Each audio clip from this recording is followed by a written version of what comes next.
11 o'clock at night, Chicago, 47th floor. A man is about to lose $4 million. And the only person in that building who can save him, she's emptying his trash. Now, before you click away thinking you know how this story goes, that you've seen this before, heard this before, that this is just another rags to riches fantasy where everything works out because someone got lucky, let me ask you something. Have you ever been the smartest person in a room and had absolutely no one notice? Have you ever had the answer everyone was desperately searching for, but stayed quiet anyway because speaking up could cost you everything you fought to keep? Because that's where this story actually begins. Not with luck, with a choice. But before we get into the story, kindly let us know where you're watching from. And if you enjoy this story, please like the video so other people just like you can find this video too. Now, let's get into it. It's 11:14 p.m. on a Tuesday in October. Inside the executive boardroom of Griffin Imports, a third-generation European trade company with offices in 8 countries and annual revenues that could fund a small city, 6 people are sitting around a mahogany table that cost more than most Americans make in a year. They've been in this room for 4 hours. The coffee's gone cold, someone's loosened their tie. The VP of Operations has that specific look people get when they're mentally updating their resumes.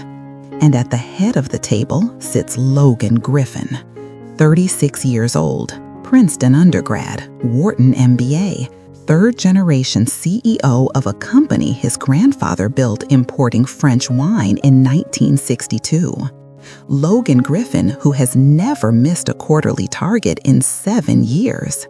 Logan Griffin, who just watched a $4 million acquisition deal start crumbling in his hands because of a language he didn't even know existed 3 weeks ago.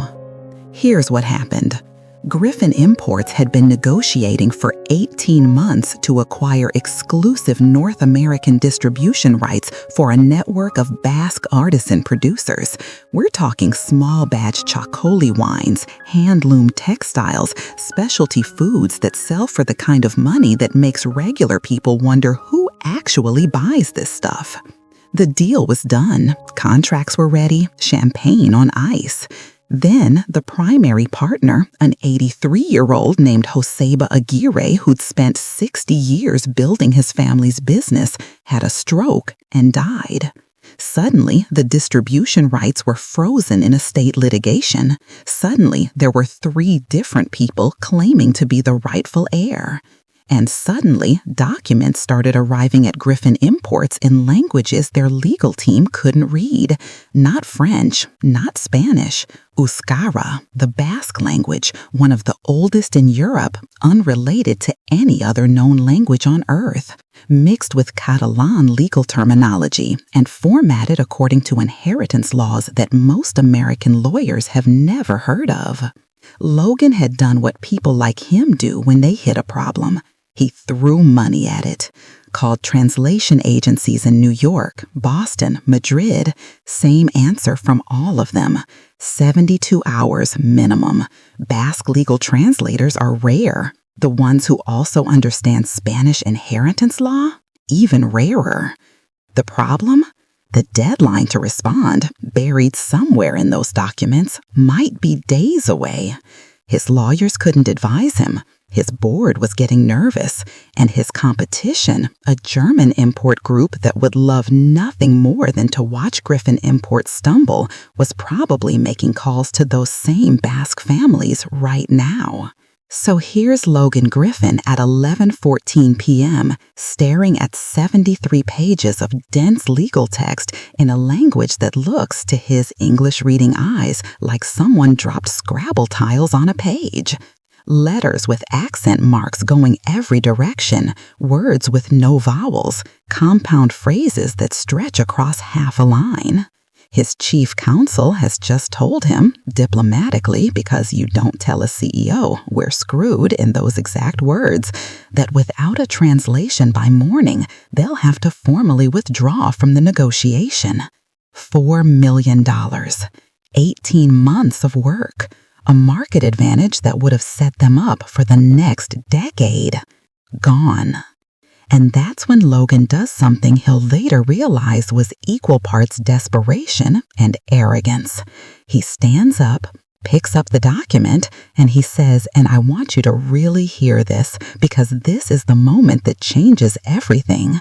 He says, "Translate this by morning, and I'll double someone's annual salary in cash. I don't care who does it. I don't care how it gets done. But if this isn't in English with full legal context on my desk by 7 a.m., we're all going to have a very different conversation with the board on Friday. Now, you need to understand what this means.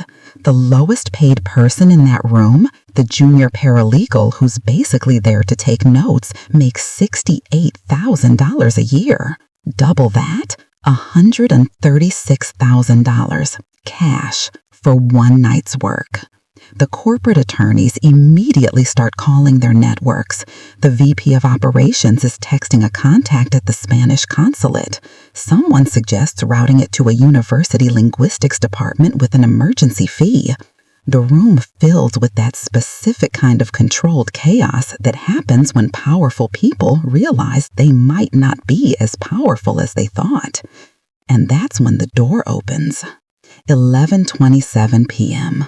A woman in a gray uniform pushes a cleaning cart into the boardroom.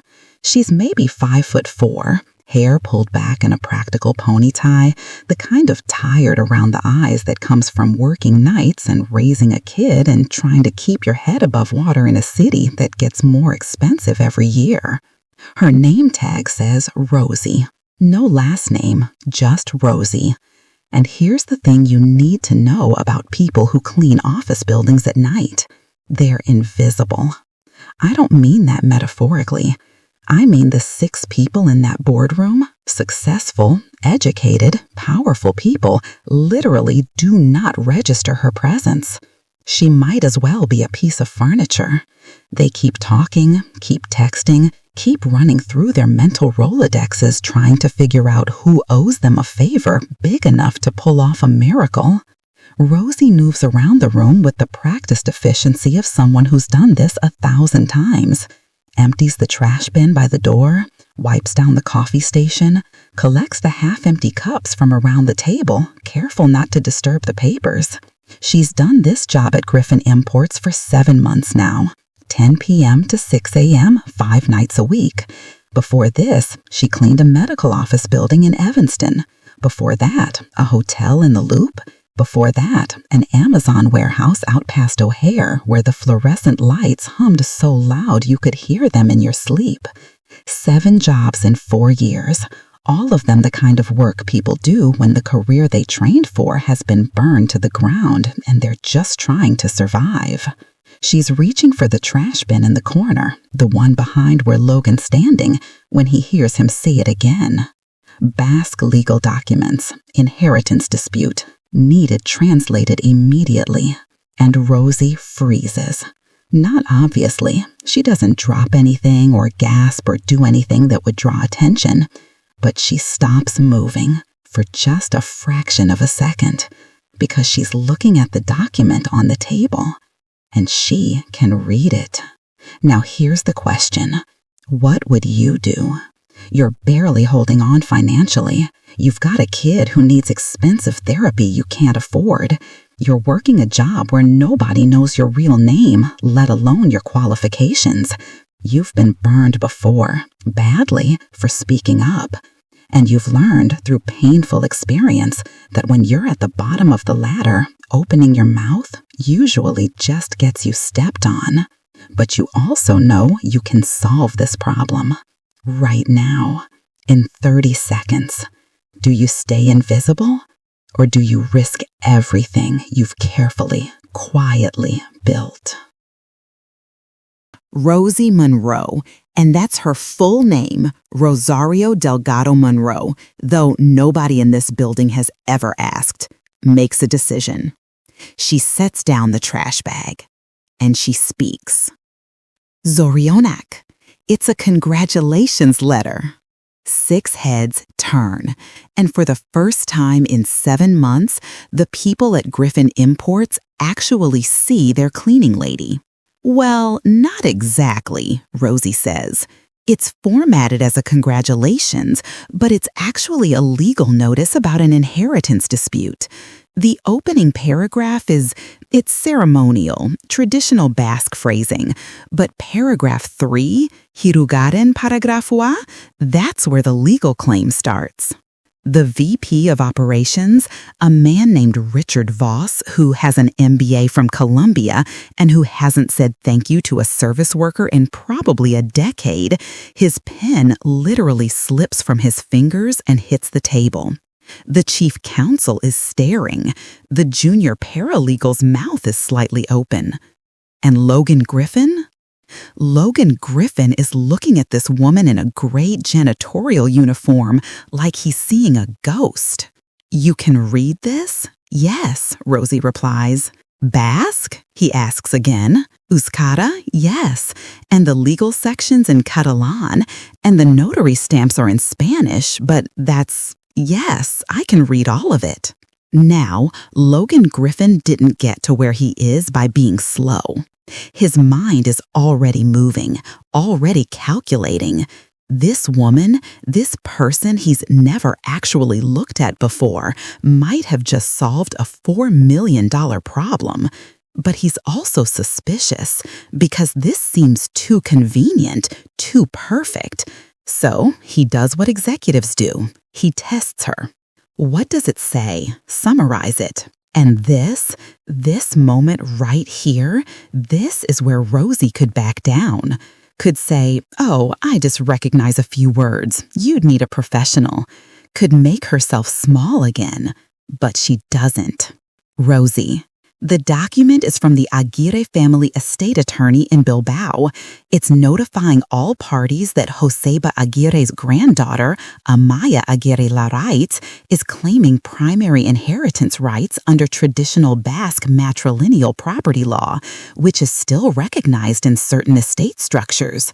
She's contesting the claims from the 2 nephews your legal team has been communicating with. And, she pauses, picks up the document, scans it. Rosie, there's a response deadline. You have 3 days. Well, you had 14 days ago. This is dated 11 days ago. Dead silence. 3 days. Not 72 hours to get a translation. 3 days to respond to the legal claim or lose everything. And Logan's team has been sitting on this document for 4 hours, completely unable to access the single most important piece of information in it. Logan asks, "What's your name?" "Rosie Monroe." "Where did you learn Basque, Rosie Monroe?" "My grandmother was from Bilbao. I grew up speaking it with her. I studied comparative linguistics at Universidad de Buenos Aires, and I worked as a contract analyst for 6 years before..." She stops herself. "Before I worked here." Before I worked here. 3 words that hide about 1,000 hours of pain. But Logan doesn't know that yet. Right now, all he knows is that the answer to his problem has been emptying his trash for 7 months. "Can you translate the entire document with legal context?" "Yes," Rosie replied. "How long?" Logan asks. "For a full translation with annotations about the legal structure and cultural context, maybe 6 hours. Less if you just need the operational summary." "Double someone. What do you make?" And here's where it gets complicated. Because Rosie Monroe makes $22 an hour. She works 40 hours a week, sometimes 45 if there's overtime. That's about $46,000 a year before taxes. Double that, $92,000? That's 3 years of her son's therapy. That's getting out of the 1-bedroom apartment where the heat doesn't work right. That's breathing room she hasn't had in 5 years. But Rosie is also the woman who once reported a money laundering scheme and lost everything. She's the woman who learned that being right doesn't protect you. She's the woman who has survived by being very, very careful. So she doesn't say the number. I make enough, Rosie replied. But if you're serious about needing this translated, I'll do it for my standard freelance rate, $85 an hour. Professional work, professional pay. $85 an hour for 6 hours of work. $510. She just turned down $92,000 and asked for $500. Logan, slowly. That's not what I offered. Rosie, I don't need charity, Mr. Griffin. I need work I can do well and get paid fairly for. If you want this translation, that's my rate. If you want something else, I'm not interested. ... And Logan Griffin, who has negotiated million-dollar contracts, who has stared down venture capitalists and suppliers and corporate raiders, realizes something he's never quite experienced before. He has no leverage here. This woman holds every card, and she knows it.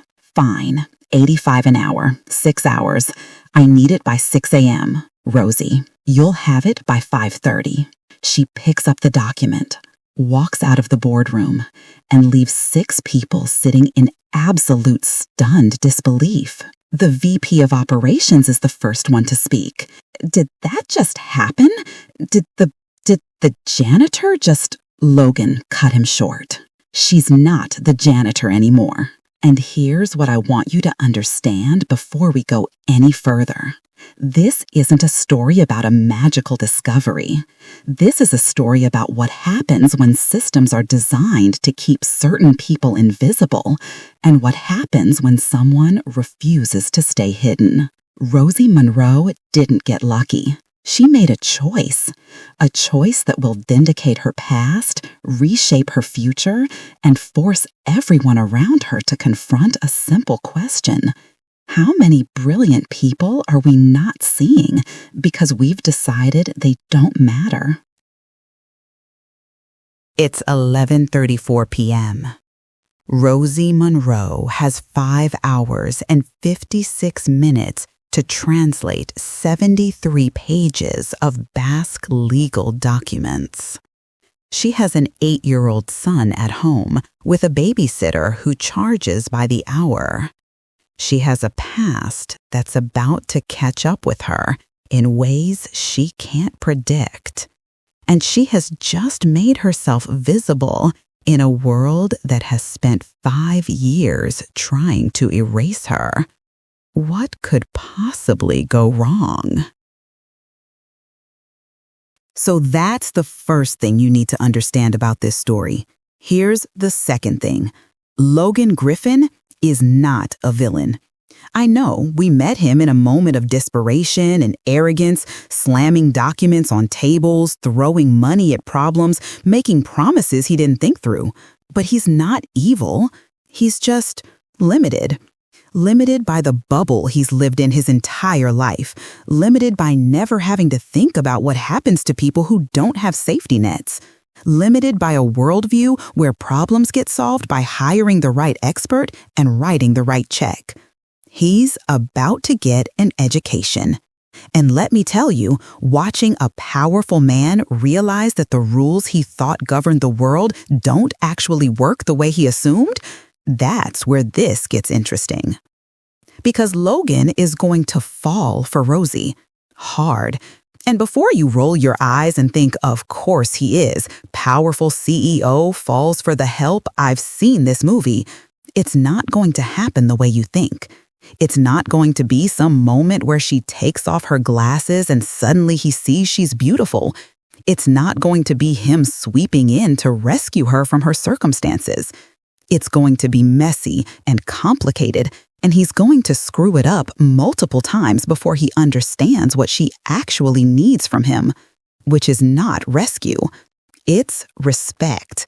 And Rosie is going to have to decide whether she can afford to want something for herself, whether she can risk opening her life to someone who lives in a completely different world. whether she can trust again after betrayal, whether love is even possible when the power dynamic is this unequal. Those are real questions, and the answers aren't easy. But here's the third thing, and this is where the thriller part comes in. Rosie's past is not just going to come back. It's going to explode. Remember when she said she worked as a contract analyst for 6 years before she worked at Griffin Imports? She didn't quit that job. She was fired, blacklisted, professionally destroyed. Why? Because she found something she wasn't supposed to find. Money moving through places it wasn't supposed to go. Contracts that didn't add up. A scheme so sophisticated that when she reported it, the people running it had enough power to make she was the one who paid the price. And that scheme, it's still running. The people behind it are still in power. And the moment Rosie Monroe becomes visible again, the moment her name starts appearing in corporate communications, in meeting notes, in email chains, someone is going to notice. Someone who thought she'd been buried deep enough that she'd never resurface. Someone who has a lot to lose if she starts talking. So yes, this is a love story, but it's also a story about corruption and whistleblowers and what happens when doing the right thing costs you everything. It's about the FBI and sealed case files and investigations that went quiet for reasons that had nothing to do with justice. It's about powerful people protecting other powerful people. And it's about one woman who refused to forget what she saw, even when forgetting would have been so much easier. Now, I know what some of you are thinking. This sounds heavy. This sounds complicated. Where's the fun? Where's the escape? And I hear you. But let me ask you something. Don't you get tired of stories where everything works out because the heroine is just inherently special? Where she doesn't have to fight for credibility because the hero just believes her immediately? Where there are no real consequences, no real stakes, no real question about whether she's going to make it? Don't you want to see someone who has to earn every inch of respect? Who has to be twice as good to get half as cover? Who has a kid depending on her and bills she can barely pay and a history that could detonate at any moment? Someone who wins not because she's lucky, but because she's skilled and relentless and refuses to disappear. Because that's Rosie. And watching her rise, not through rescue, but through her own competence, her own courage, her own refusal to accept that the way things are is the way they have to be, that's the story. That's what we're here for. So, if you're ready for something real, if you're ready for a romance where both people have to grow, where the CEO has to learn that wealth doesn't equal wisdom, and the woman he's falling for has to learn that she deserves to be loved without making herself smaller, if you're ready for a thriller where the stakes are life-altering, career-ending, custody-threatening, freedom-at-risk stakes, and if you're ready to see what happens when someone who's been invisible for 5 years steps into the light and refuses to blink, then stay with me, because we're about to watch Rosie Monroe translate more than documents. She's about to translate her entire life from survival into something that looks like victory. But the road from here to there, it goes through corporate espionage, FBI interrogations, a custody threat she never saw coming, and a man who thinks he's falling in love but doesn't yet understand what love actually requires. It's 11:42 p.m. Rosie is in the break room on the 47th floor, sitting at a table that wobbles on uneven legs. She's got the Basque legal documents spread in front of her. She's got a notepad, 2 legal dictionaries she borrowed from the law library down the hall, and her phone with a translation app she's using to double-check terminology. She's got 5 hours and 18 minutes until her deadline, and she's got an 8-year-old son named Noah who's asleep 3 miles away, who doesn't know yet that his mother just made a decision that's going to change both their lives, for better and for worse. Let me show you who Noah is. let me show you what Rosie is actually fighting for. Because this isn't just about a job or a romance or even justice. This is about a mother who will do absolutely anything to give her son the future he deserves. And when you understand that, when you see what's actually at stake, everything else in this story is going to hit different. Let's rewind 12 hours. Let me show you Rosie's real life, the one that exists before boardrooms and translation fees and CEOs who are about to have their entire worldview challenged. The life where every single day is a calculation between what she needs and what she can afford. Where love is measured in speech therapy sessions, sensory-friendly clothing, and the specific chicken nuggets that are the only food her son will eat. Where success means making it through one more week without something breaking that she can't fix. Before we go any further, I need to tell you what this story is actually about. Because if you're expecting some fairy tale where a prince discovers a secret princess disguised as a servant, this isn't that. If you're waiting for a story where someone gets rescued by a powerful man and lives happily ever after without having to fight for every single inch of that happiness, you're going to be disappointed. This is a story about what happens when the systems we build, the ones that are supposed to reward talent, merit, hard work, all those things we tell ourselves matter, when those systems fail people. And more importantly, what happens when people refuse to fail themselves. It's about language as power. And I don't just mean the ability to speak multiple languages, though that's part of it. I mean the language of credibility, the language of who gets believed, the language of who gets seen and who gets erased. Because here's something you might not think about. When you walk into an office building in the middle of the day, when you're heading to your meeting or your desk or your coffee break, do you notice the people cleaning? I'm serious. Think about it. Do you know their names? Do you know where they're from? What languages they speak? What they did before they did this? Or have they become part of the infrastructure of your day, like the elevator or the coffee machine or the Wi-Fi? Just something that's supposed to work without you having to think about it? There are 2.3 million people in the United States who work as janitors, cleaners, and building maintenance staff. 2.3 million. That's roughly the population of Houston, Texas. 47% of them were born outside the United States. And here's the part that should make you uncomfortable. 1 in 4 of those workers has a college degree from their home country. Let me say that again because it's important. 25% of the people cleaning offices, scrubbing toilets, emptying trash cans at 3 in the morning have college degrees, engineering degrees, teaching degrees, medical certifications, accounting credentials, degrees that mean absolutely nothing the moment they cross a border. Because the systems that validate credentials, the professional licensing boards, the degree equivalency evaluators, the networks that open doors, those systems don't recognize you if you weren't born inside them. So you have doctors driving Ubers, engineers working warehouse loading docks, teachers cleaning the very schools where they could be educating children, lawyers, people who spent years studying constitutional law and contract theory, mopping floors in corporate office buildings, and everyone walks past them like they're invisible. Now, let me tell you about the translation industry, because it's going to matter in this story. $56 billion. That's the global value of translation and interpretation services. Billion with a B.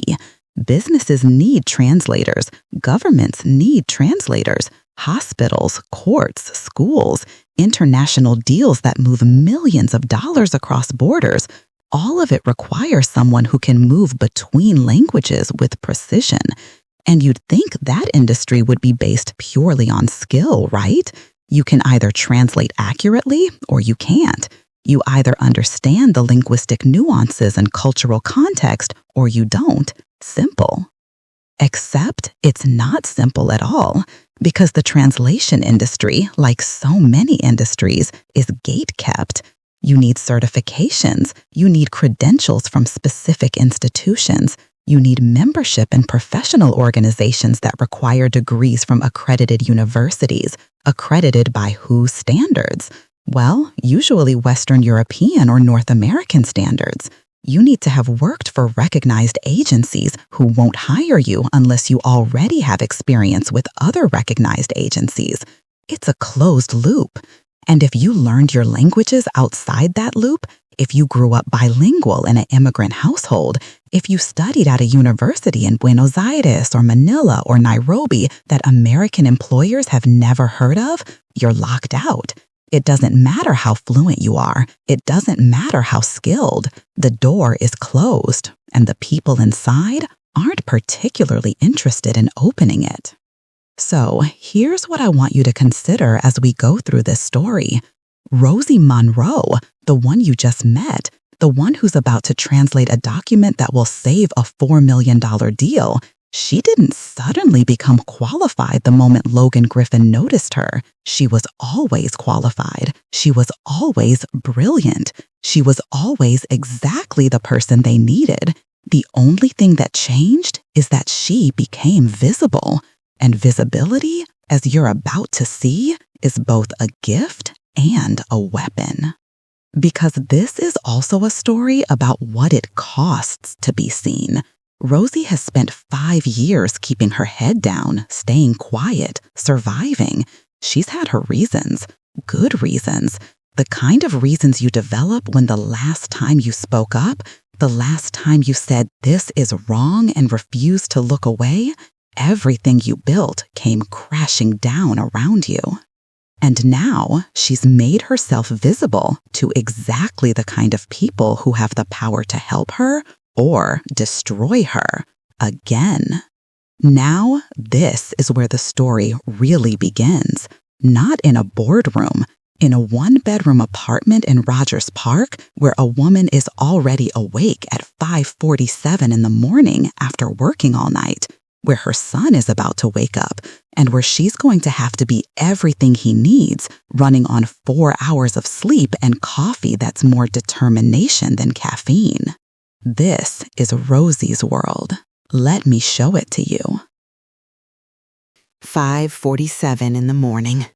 Rosie Monroe clocks out of Griffin Imports using the service entrance on Wacker Drive that most of the daytime employees don't even know exists. The sky over Chicago is that specific shade of gray that comes right before sunrise. Not quite dark, not quite light. The kind of in-between moment that feels like it belongs only to people who work nights. She's been on her feet for 7 hours and 43 minutes. Her lower back has that dull ache that she knows will get worse around 2 in the afternoon, right about when most people are hitting their post-lunch slump, and she's trying to stay awake long enough to pick Noah up from school. She's wearing the same gray uniform she puts on 5 nights a week. It's been washed so many times the fabric's gone soft and thin in places. There's a bleach stain on the left sleeve from 3 months ago when she was cleaning the executive bathroom and the bottle slipped. She tried to scrub it out. It didn't work. But nobody notices anyway, so it doesn't really matter. The 49 bus pulls up at 5:52 a.m., exactly on schedule. Rosie knows this bus route the way some people know their childhood phone number, automatically, without thinking. She's taken this route 5 days a week for 7 months. Before that, different buses to different jobs, but always this same rhythm. Night work, morning commute, home before the city fully wakes up. She scans her CTA card, $18 left on it, she'll need to reload it Friday, and heads to her usual spot. 3rd row from the back, window seat on the right side. Here's what Rosie does on this bus ride every single morning. She sets a timer on her phone for 14 minutes. She puts in her earbuds. The left one doesn't work anymore, but the right one still does. She doesn't play music. She just puts in the earbud so people won't try to talk to her. And then she sleeps. 14 minutes with her head against the window, her bag clutched in her lap, her body trained to wake up exactly one stop before hers. 14 minutes. That's what she gets. When you work 10 p.m. to 6 a.m., when you have an 8-year-old who needs to be awake by 7, when your day doesn't actually end when your shift does, you learn to sleep in 14-minute increments. On buses, in waiting rooms, sometimes sitting up at the kitchen table while Noah eats breakfast, and you're watching him to make sure he's eating, but your eyes keep closing anyway. You learn to function on a kind of sleep debt that most people can't imagine. And you learn that complaining about it doesn't change anything, so you just don't. Rosie gets off at Morse Avenue in Rogers Park. Rogers Park, if you don't know Chicago, is what people politely call diverse and what real estate agents mean when they say up and coming, but it never quite seems to actually arrive. It's where immigrants land when they first get to Chicago, where artists live when they're priced out of everywhere else, where families squeeze into one-bedrooms because it's what they can afford. It's not dangerous exactly. It's not terrible. It's just tired.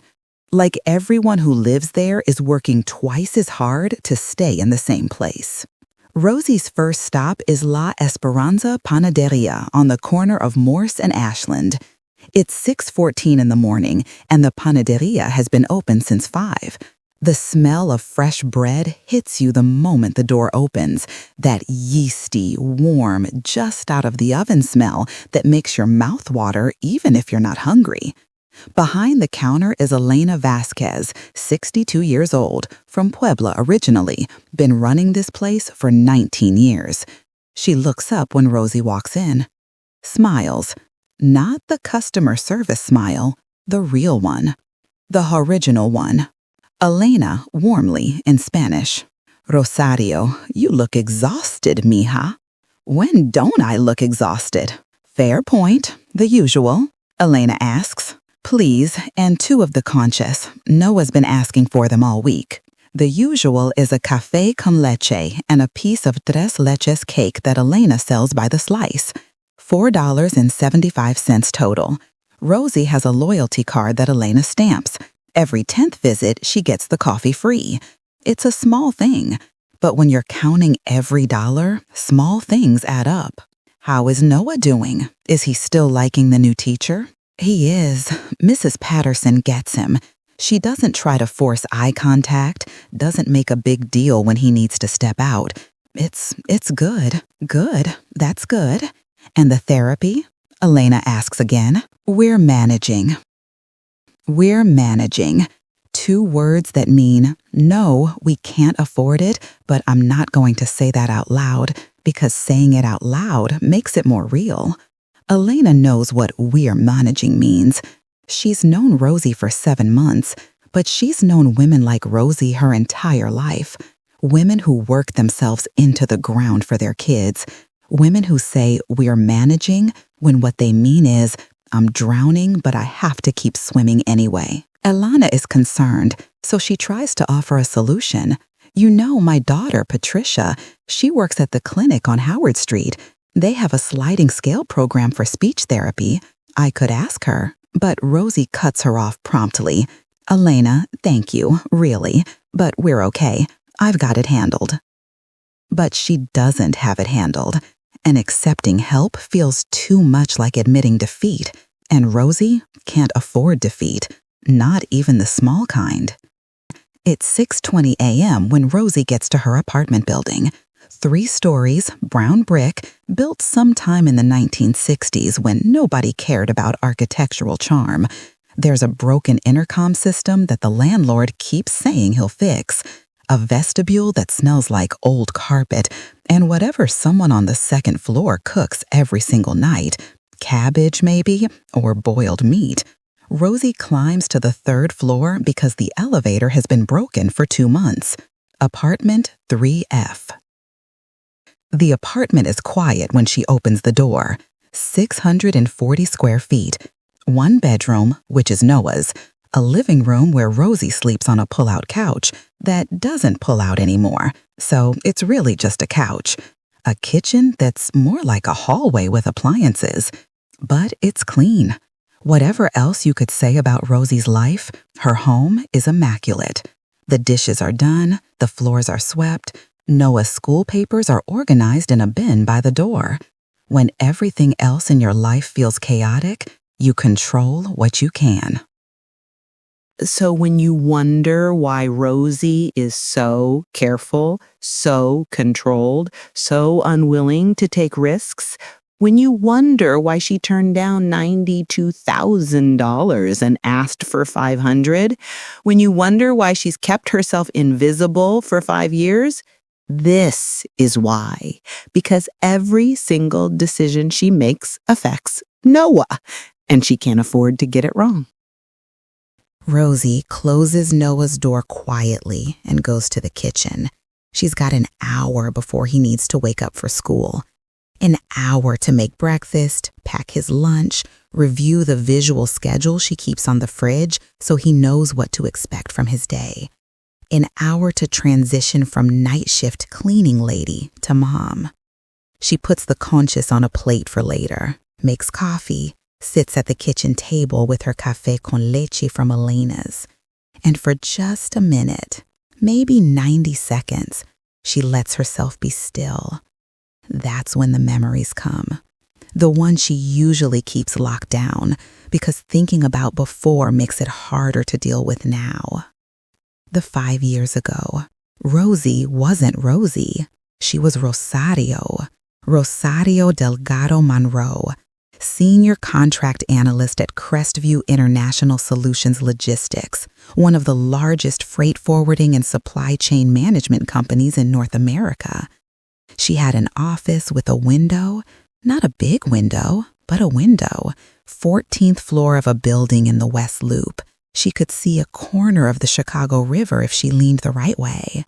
She made $78,000 a year.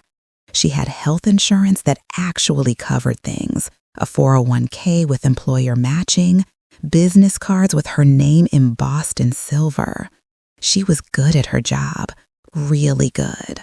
Rosie's job was to analyze international shipping contracts and make sure everything matched, that the invoices matched the shipments, that the shipments matched the customs declarations, that the payments matched the services rendered. Basically, she was a professional detective for paperwork, and she loved it because she's someone who sees patterns, who notices when things don't add up, who can look at a spreadsheet with 10,000 lines and spot the 3 that are wrong. It's the same skill that lets her translate legal documents and catch nuances that native speakers miss. Attention to detail, contextual analysis, an ability to hold multiple pieces of information in her head and see how they connect. In February, 5 years ago, Rosie was assigned to audit a series of contracts with port facilities in Algeria. Crestview International Solutions was handling freight forwarding for a major manufacturing client, agricultural equipment being shipped to North Africa and the Middle East. Routine stuff. She'd done dozens of similar audits. But something was off. The invoices from the Algerian port showed consulting fees, port efficiency consulting, regulatory compliance consulting, logistics optimization consulting. And the fees were high, not outrageous, not obviously fraudulent, but high enough that Rosie flagged them for review. She did what she was supposed to do. She asked questions. Where's the contract with Hassani Logistics? What specific services did they provide? Can we see the deliverables? And that's when things got weird. Her supervisor, a guy named Derek Pritchard, who'd been at Crestview for 12 years, told her not to worry about it.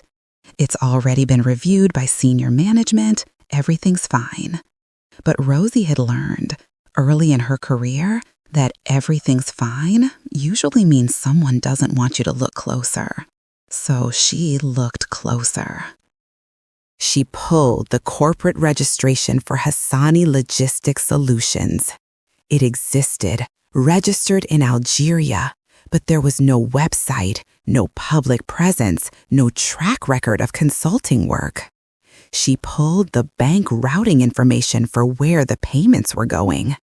The account was in the name of Hassani Logistics, but the bank was in the Cayman Islands. That's when her stomach dropped, because you don't route payment for legitimate consulting services through an offshore tax haven. You just don't. Rosie kept digging. She found 17 different contracts over 2 years, all with Hassani Logistics Solutions, totaling $47 million. $47 million in consulting fees for a company that didn't appear to actually do anything. She cross-referenced the shipping manifests. No corresponding services, no delay reductions, no efficiency improvements that would justify $47 million in fees. The money was just moving from Crestview International Solutions clients through Crestview International Solutions into an offshore account controlled by a shell company. Now, here's the question Rosie faced. What do you do when you find something like this? Do you assume you're wrong, that there's an explanation you're just not seeing? Do you quietly mention it to your supervisor and let someone else deal with it? Or do you pursue it, knowing that if you're right, you're about to make some very powerful people very angry? Rosie went to her supervisor first. Derek Pritchard listened to her presentation, looked at her spreadsheets, looked at her evidence, and told her to drop it. This has already been reviewed at the highest levels. You're misunderstanding the structure of the contracts. Let it go. But she couldn't let it go because $47 million doesn't just disappear because of a misunderstanding. So she went to the compliance department, filed a formal internal report, laid out everything she'd found, the shell company, the offshore accounts, the lack of corresponding services. And she waited. 2 weeks later, she got called into a meeting with the VP of Compliance and the head of legal. They told her the matter had been investigated and resolved. They told her she'd misinterpreted the contract structure. They told her that if she continued to pursue this, it would be considered insubordination. And that's when Rosie had to make the choice that would destroy her life. She could stop, keep her job, keep her salary, keep the health insurance that was covering Noah's therapy. Or she could do what she knew was right. 3 weeks later, Rosie was fired. Performance issues. Not meeting expectations. We're restructuring the department, and unfortunately, your position is being eliminated. She asked to see the documentation of her performance issues. There wasn't any, because there weren't any performance issues. She'd had stellar reviews for 6 years straight, but they didn't need documentation. Illinois is an at-will employment state. They could fire her for any reason or no reason at all, as long as it wasn't explicitly retaliation for protected activity. And proving retaliation? That requires lawyers. Expensive lawyers. The kind of lawyers Rosie couldn't afford. But it gets worse, because getting fired was just the beginning. Rosie applied for jobs, lots of jobs, contract analyst positions at other logistics companies, junior finance roles, even administrative assistant positions that paid half what she'd been making. She'd get interviews, Things would go well. They'd check her references. And then, nothing. Radio silence. It took her 3 months to figure out what was happening. She was being blacklisted. Someone, and she's pretty sure she knows who, was making calls, sending emails, quietly letting people know that Rosario Delgado Monroe was a troublemaker, someone who makes accusations, someone who doesn't understand how things work in the real world. You don't want to hire someone like that. She's a liability. And the FBI investigation?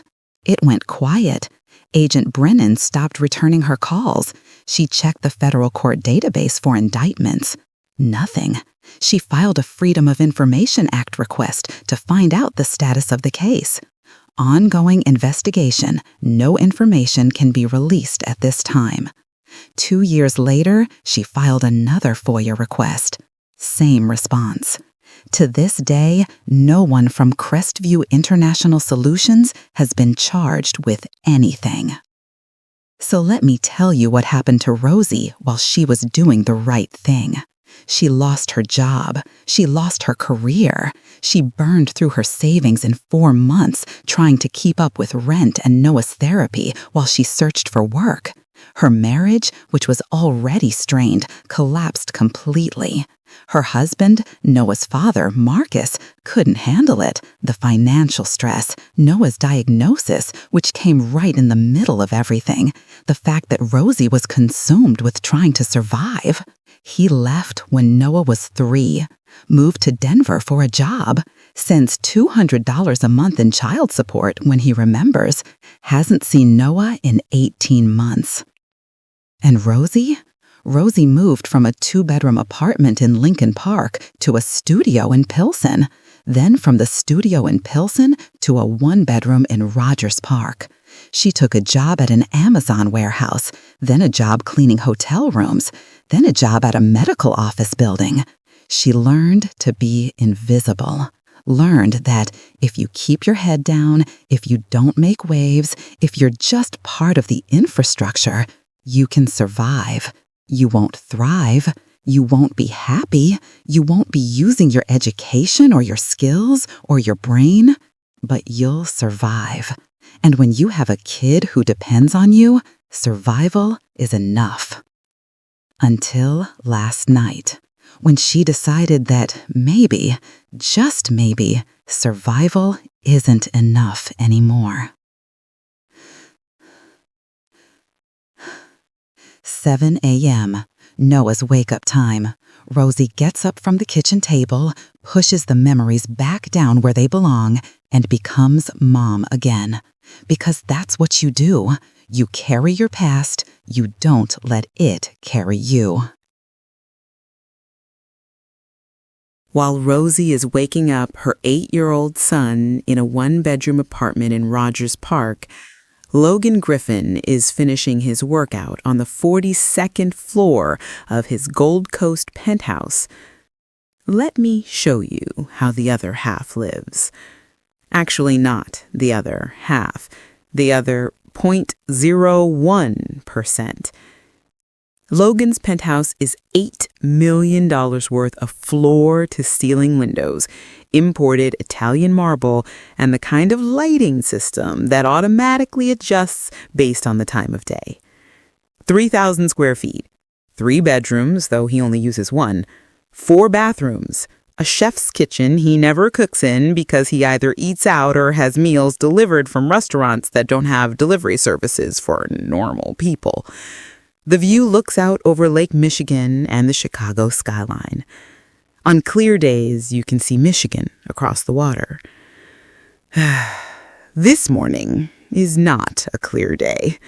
This morning is gray and cold, and even from 42 stories up, you can see the wind pushing waves across the lake. Logan has been up since 5 a.m. That's what successful people do, right? They get up early. They optimize. They maximize. 5 a.m. Work out with his personal trainer, Marcus, who comes to the building's private gym 3 days a week. Today was legs. Logan's still feeling it in his quads as he steps into his rainfall shower that has 17 different pressure settings. 6 a.m. Shower. Get dressed. Custom-tailored suit from a tailor on Oak Street, shirt from Italy, shoes that cost more than Rosie's monthly rent. 6:25. Coffee from his espresso machine that cost $4,000. And yes, he knows that's insane, but it makes really good espresso. 6:30. Bloomberg Terminal, scanning overnight market movements in Europe and Asia while he drinks that $4,000 espresso. Logan Griffin is 36 years old. He's been CEO of Griffin Imports for 7 years, since his father, Robert Griffin, had a heart attack on a golf course in Phoenix and decided to retire while he was still alive to enjoy it. He's good at his job. Really good. Griffin Imports has grown from $220 million in annual revenue when he took over to $340 million today. He's expanded their supplier network, modernized their logistics, built relationships with artisan producers across Europe who trust him to represent their products in the American market with integrity. He works 70-hour weeks. He hasn't taken a real vacation in 3 years. He's been featured in Crain's Chicago Business twice and Forbes once. He's exactly what you'd expect from a third-generation CEO who went to Princeton and Wharton and has never really wanted for anything in his entire life. But here's the thing about Logan Griffin that you need to understand if this story is going to make any sense. He's not a bad person. He doesn't exploit his workers. He pays fair wages, better than fair, actually. Griffin Imports has good benefits, reasonable hours, a genuine commitment to ethical sourcing. He's not cruel. He's not a corporate raider or a vulture capitalist. He's just limited. Limited by the bubble he's lived in, limited by never having to worry about money or access or whether he'll be believed. He sees people, but he sees them in categories. Employees, clients, vendors, board members, functions, not individuals. And he's never had a reason to question that because it's worked pretty well for him so far. Until last night, when a woman he'd literally never noticed before solved a problem that his entire executive team couldn't crack. And he's been thinking about it ever since. At 6:47 a.m., Logan opens his laptop and pulls up the building's employee files. He has access to everything: payroll, personnel record, background checks. He types in Rosie Monroe. And here's what comes up. Rosario Delgado Monroe, age 34, home address in Rogers Park. Emergency contact Elena Vasquez. That's the woman from the panaderia, though Logan doesn't know that. Hired 7 months ago by the facilities management company that Griffin Imports contracts for cleaning services. Hourly rate, $22. Previous employment. This is where it gets interesting. There's a gap. Rosie's resume shows her current position. Before that, housekeeping at Northwestern Memorial Hospital. Before that, warehouse work at Amazon. But before that, nothing. Just a blank space where the years 2014 through 2019 should be. And then, right at the beginning of her work history, Senior Contract Analyst, Crestview Logistics, 2013 through 2019. 6 years. And then nothing for almost a year. And then a sudden drop from Senior Contract Analyst making $78,000 a year to warehouse work making $14 an hour. Logan stares at that gap because he's done enough hiring to know what a gap like that means. Something happened. Something she's not putting on her resume. Something that derailed an entire career. He wants to know what. But more than that, and this is where Logan starts to become something more than just a privileged CEO, he wants to know how someone that qualified ended up cleaning his office. He pulls up Crestview International Logistics. They're a competitor, kind of. Different market segment, but same industry. He knows people there. He could make a call, ask around. But something stops him. Maybe it's the way Rosie looked at him last night when she said, "I don't need charity, Mr. Griffin." Like she was daring him to see her as an equal. Like she knew he probably wouldn't, but she was going to demand it anyway. He closes the laptop. Pause. At 7:15, Logan's phone rings. It's Patricia Chen, the VP of Human Resources. "Logan, we need to talk about what happened last night." "The translation? It's handled. Miss Monroe is working on it," Logan replied. Patricia continued, "That's exactly what I need to talk to you about. You hired a janitorial staff member to do professional translation work without vetting her credentials, without running it through HR, without any kind of formal agreement. She can read Basque. We needed someone who can read Basque. I'm not seeing the problem." Patricia wasn't convinced. "The problem is liability. What if she makes an error? What if she's not actually qualified? What if?" Logan didn't let her finish. "What if she's been scrubbing our toilets for 7 months when she should have been in the boardroom the whole time?" "That's what you were going to say, right?" Patricia sighed. "I'm saying we need to be careful. That's all." Logan hangs up, looks out the window at the gray sky and the cold lake, and realizes that he's just made a decision that's going to change everything. Not just for him, for the entire company. Because if Rosie Monroe is as good as he thinks she is, if she delivers on this translation, he's going to have to confront some very uncomfortable questions about who gets opportunities and why.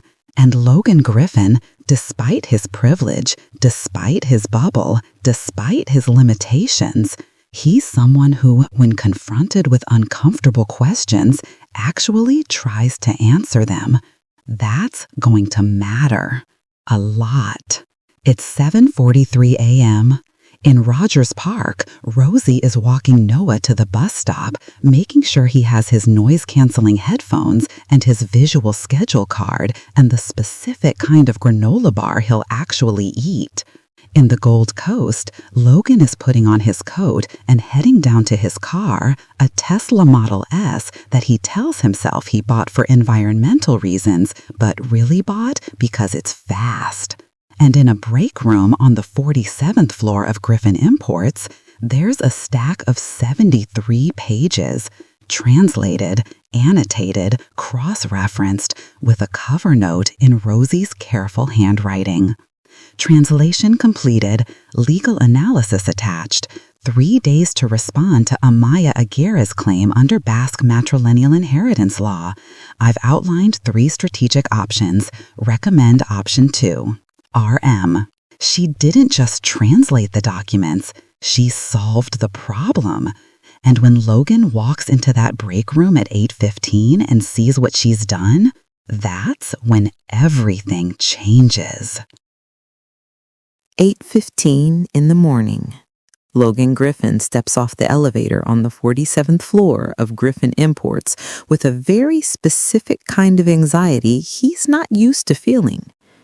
He's anxious about whether Rosie Monroe actually did what she said she would do. Not because he thinks she's incompetent.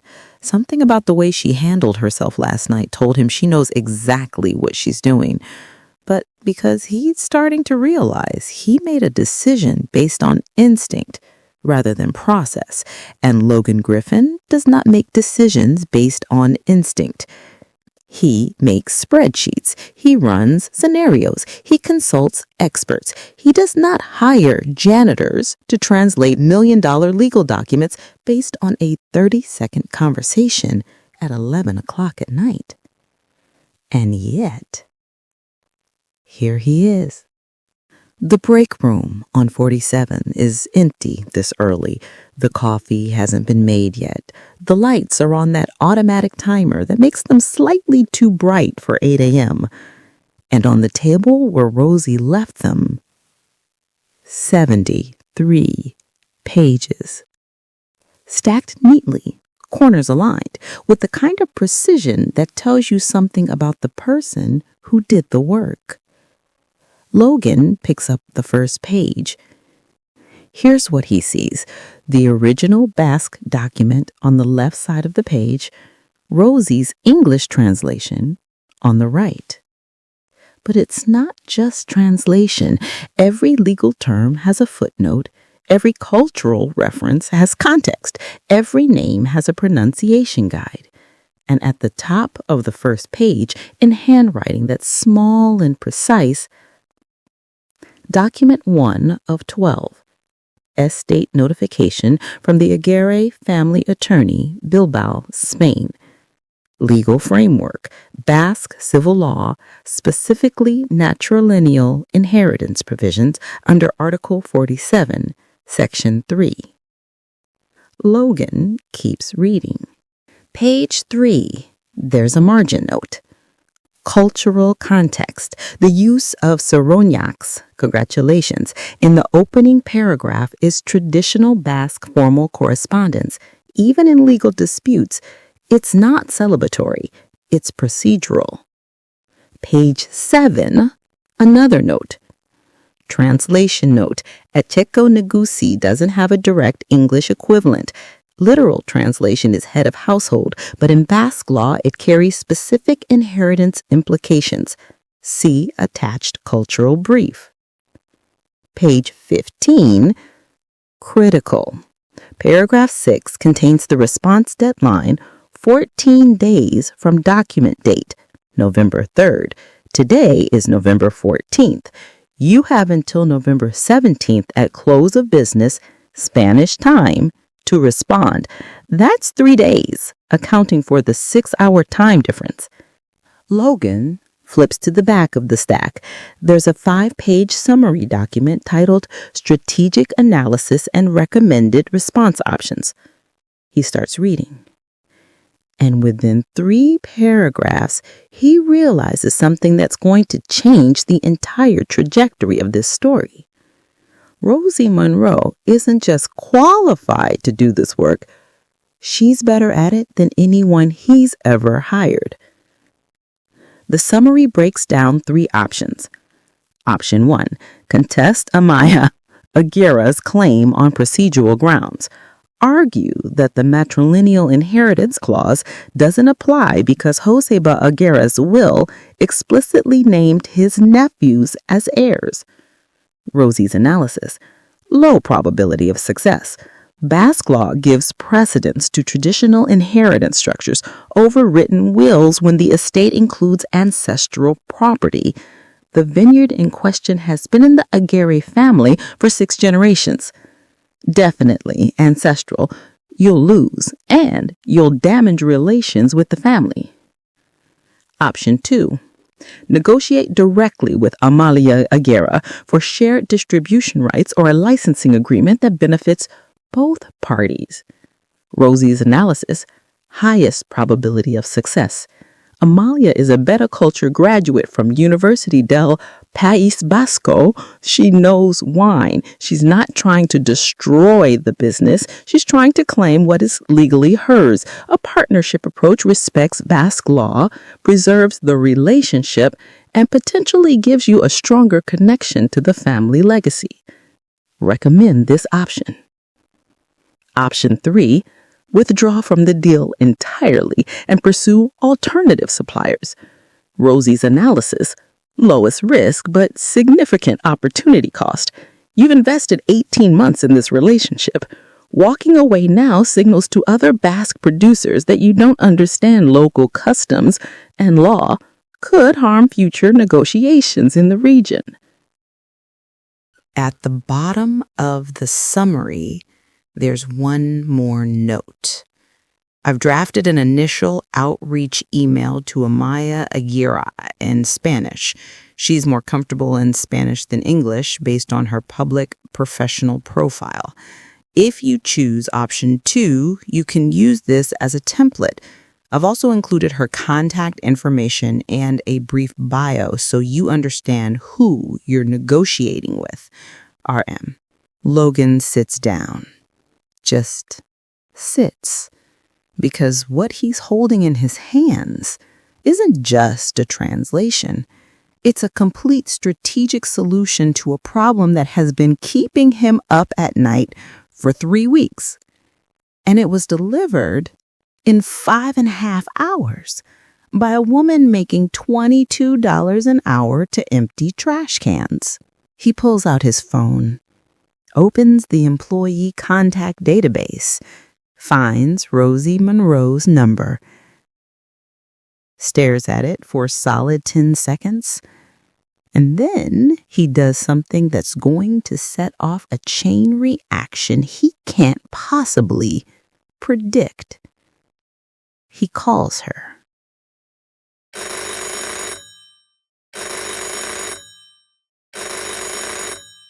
Three rings. Rosie picks up. Hello? It's Logan Griffin. Mr. Griffin, is there a problem with the translation? No, it's the opposite of a problem. Can you come to my office today? I'd like to discuss something. I'm scheduled to work tonight, 10 p.m. to 6 a.m., same as always. I'm aware. Can you come in this morning? Say 10 o'clock? Mr. Griffin, if you're about to tell me there was something wrong with my work and you want to do it in person to be polite, you can just tell me now. And Logan realizes something in that moment. She thinks she's about to be fired. She did exceptional work that probably saved his company millions of dollars, and her first assumption is that she's in trouble. What does that tell you about what her life has been like? Miss Monroe, I'm not firing you. I want to offer you more work, a lot more work, but I need to discuss terms, and I prefer to do it in person. 10 o'clock. I'll have security add you to the visitors list for the executive floor. The visitors list? Yes. You don't have access to the executive offices. You only have access to the areas where you clean. I'll be there at 10. Logan looks at his phone, then at the translation on the table, then out the window at Chicago spread out below him, and he thinks, how many other people are we not seeing? It's a dangerous thought. The kind of thought that once you think it, you can't unthink it. The kind of thought that changes things. At 9:47 a.m., Rosie Monroe walks into the lobby of Griffin Imports. She's wearing the nicest outfit she owns, black pants from Target, a gray sweater that's professional enough, shoes that are comfortable because she can't afford to own shoes that aren't comfortable. She doesn't look corporate. She doesn't look executive. She looks like someone who's doing her absolute best with what she has, and she's terrified. Not of Logan specifically, of what this might mean. Because Rosie has learned that when powerful people want to talk to you, it's rarely good news. Even when they say it's good news, even when they're offering you something, there's always a catch. There's always a cost. And she's already paid more than most people can imagine. The security guard checks her ID, adds her to the visitor log, prints her a temporary badge that says visitor, executive floor, escort required. She's been cleaning this building for 7 months. She knows where the executive offices are. She's vacuumed Logan Griffin's office at least 100 times. But she's never been there as anything other than part of the infrastructure, never as someone who matters. The elevator takes 43 seconds to get to the 49th floor. Rosie knows this because she counts. It's something she does when she's anxious. Counts things. Tiles on the floor, windows on a building, seconds in an elevator. It's soothing, concrete, mathematical. Numbers don't lie to you. Numbers don't promise you things and then take them away. The executive floor is different in the daytime. When Rosie cleans it, it's empty, dark except for the emergency lighting and whatever she turns on. Now it's alive. People in expensive suits, moving with purpose, assistants on phones, the smell of good coffee from an espresso machine that someone actually knows how to use. Everyone looks busy, important, like they belong. Rosie has to remind herself that she belongs here too, at least for the next however long this meeting takes. Ms. Monroe, Mr. Griffin is expecting you. This way, please. Logan's office is at the end of the hall. Corner office, floor-to-ceiling windows on 2 sides, a view that probably costs more per square foot than Rosie's apartment. The assistant knocks once, opens the door. Ms. Monroe, sir? Thank you, Jennifer. Ms. Monroe, please come in. Can I get you coffee? Water? I'm fine, thank you, Rosie replied. But she's not fine. Her heart is racing. Her palms are sweating. But you don't show weakness in rooms like this. You don't give people leverage by letting them see you're nervous. Rosie learned that a long time ago. Please sit, Logan gestured. Rosie sits in one of the chairs across from Logan's desk, leather, probably worth more than her couch.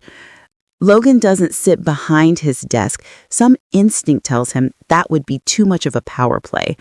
Instead, he sits in the other chair across from the desk, eye level, equal, or as equal as they can be in a situation that's anything but. I read your translation this morning. And it's the most comprehensive strategic analysis I've seen in 7 years of running this company. You didn't just translate the documents. You understood the legal framework. You researched the people involved. You gave me options with actual analysis of success probability. That's not translation. That's consulting. That's what you needed. How did you know what I needed? Because I used to do this for a living. Contract analysis, international agreements. You look at what someone's asking you to do and you figure out what they're actually trying to solve. The translation was just the first step. The solution was what mattered. Logan leans forward slightly. This is the moment where he has to decide. Does he ask about her past or does he focus on the future? He chooses the future, for now. I want to hire you, not as a freelancer, as an actual employee. Our translation department has 3 full-time staff, and based on what I saw this morning, you're better than all of them combined. You don't know that. You've seen one document, Rosie replied. I know quality when I see it, and I know we have 17 contracts pending right now that involve French, Spanish, and Catalan documentation. And I know we pay translation agencies $150 per hour for work that takes weeks. And I know you did 6 hours of work that would have taken them 72 hours and charged me $500 instead of $10,000. So yes, I want to hire you full-time, salary, benefits, health insurance that might actually cover Noah's therapy. And here's where Rosie should say yes, where anyone in her position would say yes immediately. Full-time job, benefits, health insurance that might actually cover Noah's therapy. But Rosie has learned that when something sounds too good, it usually is. Why? Rosie asks. I just told you why. No, you told me what I did well. I'm asking why you want to hire someone you know nothing about. Someone whose credentials you haven't checked. Someone who, up until 12 hours ago, you didn't know existed. I've been cleaning your office for 7 months. Mr. Griffin, you've walked past me at least a dozen times. You never once looked at me, never asked my name, never wondered if I might be capable of anything other than emptying your trash. So, forgive me if I'm suspicious about why suddenly you're interested. And there it is. The thing Logan's been trying not to think about all morning. She's right. He never saw her. He never looked. And now he's trying to make himself feel better about that by offering her a job. But is he offering her the job because she's actually the best person for it, or because he feels guilty? Logan replies quietly and honestly, "You're right. I didn't see you. I should have, but I didn't. And I can't change that. But I'm not offering you this job because I feel guilty. I'm offering it because I need someone with your skills, and you need a job that actually uses your abilities. That's not charity. That's business." "What's the salary?" Rosie asks. "I'm thinking $65,000 to start. That's entry level for the translation department, but given your experience, I made $78,000 at my last corporate job 5 years ago." $75,000 plus benefits plus performance bonuses tied to contract success. You haven't verified my credentials. Do I need to? You should. You should do a full background check. Call Crestview International Logistics, talk to my former supervisor, see what they say about me. Logan hears something in her voice, a challenge, or maybe a warning.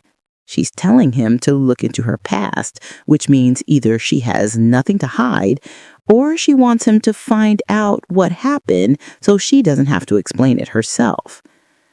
I will. But I'm still offering you the job. Even if my former employer says I was fired for performance issues. Were you? No. I was fired for finding something I wasn't supposed to find and refusing to pretend I didn't see it. Good. Good. I don't want people who pretend they don't see problems. I want people who solve them. So yes, good. Rosie looks at him for a long moment, trying to figure out if he means it, trying to figure out if she can trust this, trying to figure out if she can afford not to. I have a son, Noah. He's 8. He has autism. He needs therapy twice a week, and my current insurance doesn't cover it. Our health plan covers behavioral therapy. 24 sessions per year. I think I'd have to check. He needs 48. Then we'll figure it out. Add it to your compensation package as a dependent term benefit. You can't just add benefits because I need them. I can, actually. I'm the CEO, and if it helps me hire someone who just saved me $4 million, that's a good investment. I need to think about it, Rosie says. You need to think about it. Yes, this is my life, Mr. Griffin. My son's life. I don't make decisions like this in 10 minutes just because someone offers me money. And Logan realizes again how different their worlds are. For him, this is a straightforward transaction. Offer job, negotiate terms, done. For her, this is risk. Real, potentially life-altering risk, because she's been here before. She's had a good job with good benefits and the promise of a future, and she's watched it all disappear because she made the wrong person angry. How long do you need? 24 hours. I'll give you an answer tomorrow morning. That's fair. Rosie stands to leave. Miss Monroe. Yes? For what it's worth, I am sorry I didn't see you before. That's on me. Most people never apologize for being invisible to them, so thank you. The door closes. Logan sits alone in his office, and he makes a decision. He's going to call Crestview International Solutions. He's going to find out exactly what happened to Rosario Delgado Monroe. Because if he's going to hire her, and he's pretty sure he is, whether she accepts or not, he needs to know what he's getting into. More importantly, he needs to know what she's getting into by working for him. Because something tells me her past isn't done with her. At 11:30 a.m., Logan calls an old business school classmate, Daniel Cho, VP of Operations at Crestview International Logistics. They were in the same study group at Wharton. Not friends exactly, but friendly enough for a phone call. Logan Griffin, it's been, 2 years? How's the import business? Daniel said cheerfully. Good, busy. Listen, I'm calling because I'm considering hiring someone who used to work for you. I wanted to get a reference. Logan replied. Sure. Who? Rosario Delgado Monroe. She was a contract analyst for you from 2013 to 2019. Logan, I'm going to give you some advice as someone who knows you from way back. Don't hire her. Why? Asked Logan. She's trouble. Smart, sure. Very smart. But she doesn't understand how things work. She makes accusations. She goes around the chain of command. She creates problems where there aren't any. What kind of accusations? I can't get into specifics. Personnel matter. But let's just say she saw conspiracies in normal business operations. We tried to work with her, tried to explain, but she escalated externally to federal authorities. The FBI? I didn't say that. You didn't have to. What happened with the investigation? There was no investigation because there was nothing to investigate. Look, Rosario is someone who couldn't accept that she was wrong, so she burned down her own career rather than admit it. That's not someone you want on your team. Logan thanks him, hangs up, and sits there thinking about what he just heard. Because here's the thing. Daniel Cho's story makes perfect sense if you assume Rosie was wrong. But what if she wasn't? What if she found something real and powerful people closed ranks to protect themselves? What if she doesn't understand how things work really means she wouldn't play along? Logan does something he's never done before. He calls his lawyer, his personal lawyer, not the corporate counsel. Michael Brennan specializes in employment law and whistleblower cases. Michael, Hypothetical. If I hire someone who was a whistleblower at their previous company and that company retaliated against them, what's my liability? Depends. Was the whistleblower complaint substantiated? I don't know. There was supposedly an FBI investigation, but no charges were filed. That doesn't mean the complaint was false. Could mean lots of things. Insufficient evidence, political pressure, witness intimidation. The feds drop cases all the time for reasons that have nothing to do with merit. If you hire this person and they're actually a legitimate whistleblower, you're probably fine. You might actually be protected under anti-retaliation statutes. But if the previous employer blacklisted them and you can prove it, that's a lawsuit waiting to happen. Just not against you. Against them. Yeah. Wrongful termination, blacklisting. Depending on how egregious it was, you could be looking at a major civil case. Why? You thinking of hiring a whistleblower? Maybe. My advice, do your homework. Find out what actually happened. And if this person was telling the truth and got destroyed for it, well, hiring them might be the most ethical thing you do all year. Logan hangs up, opens his laptop, starts searching. Crestview International, Logistics, FBI investigation. Crestview International, fraud. Crestview International, Algeria contracts.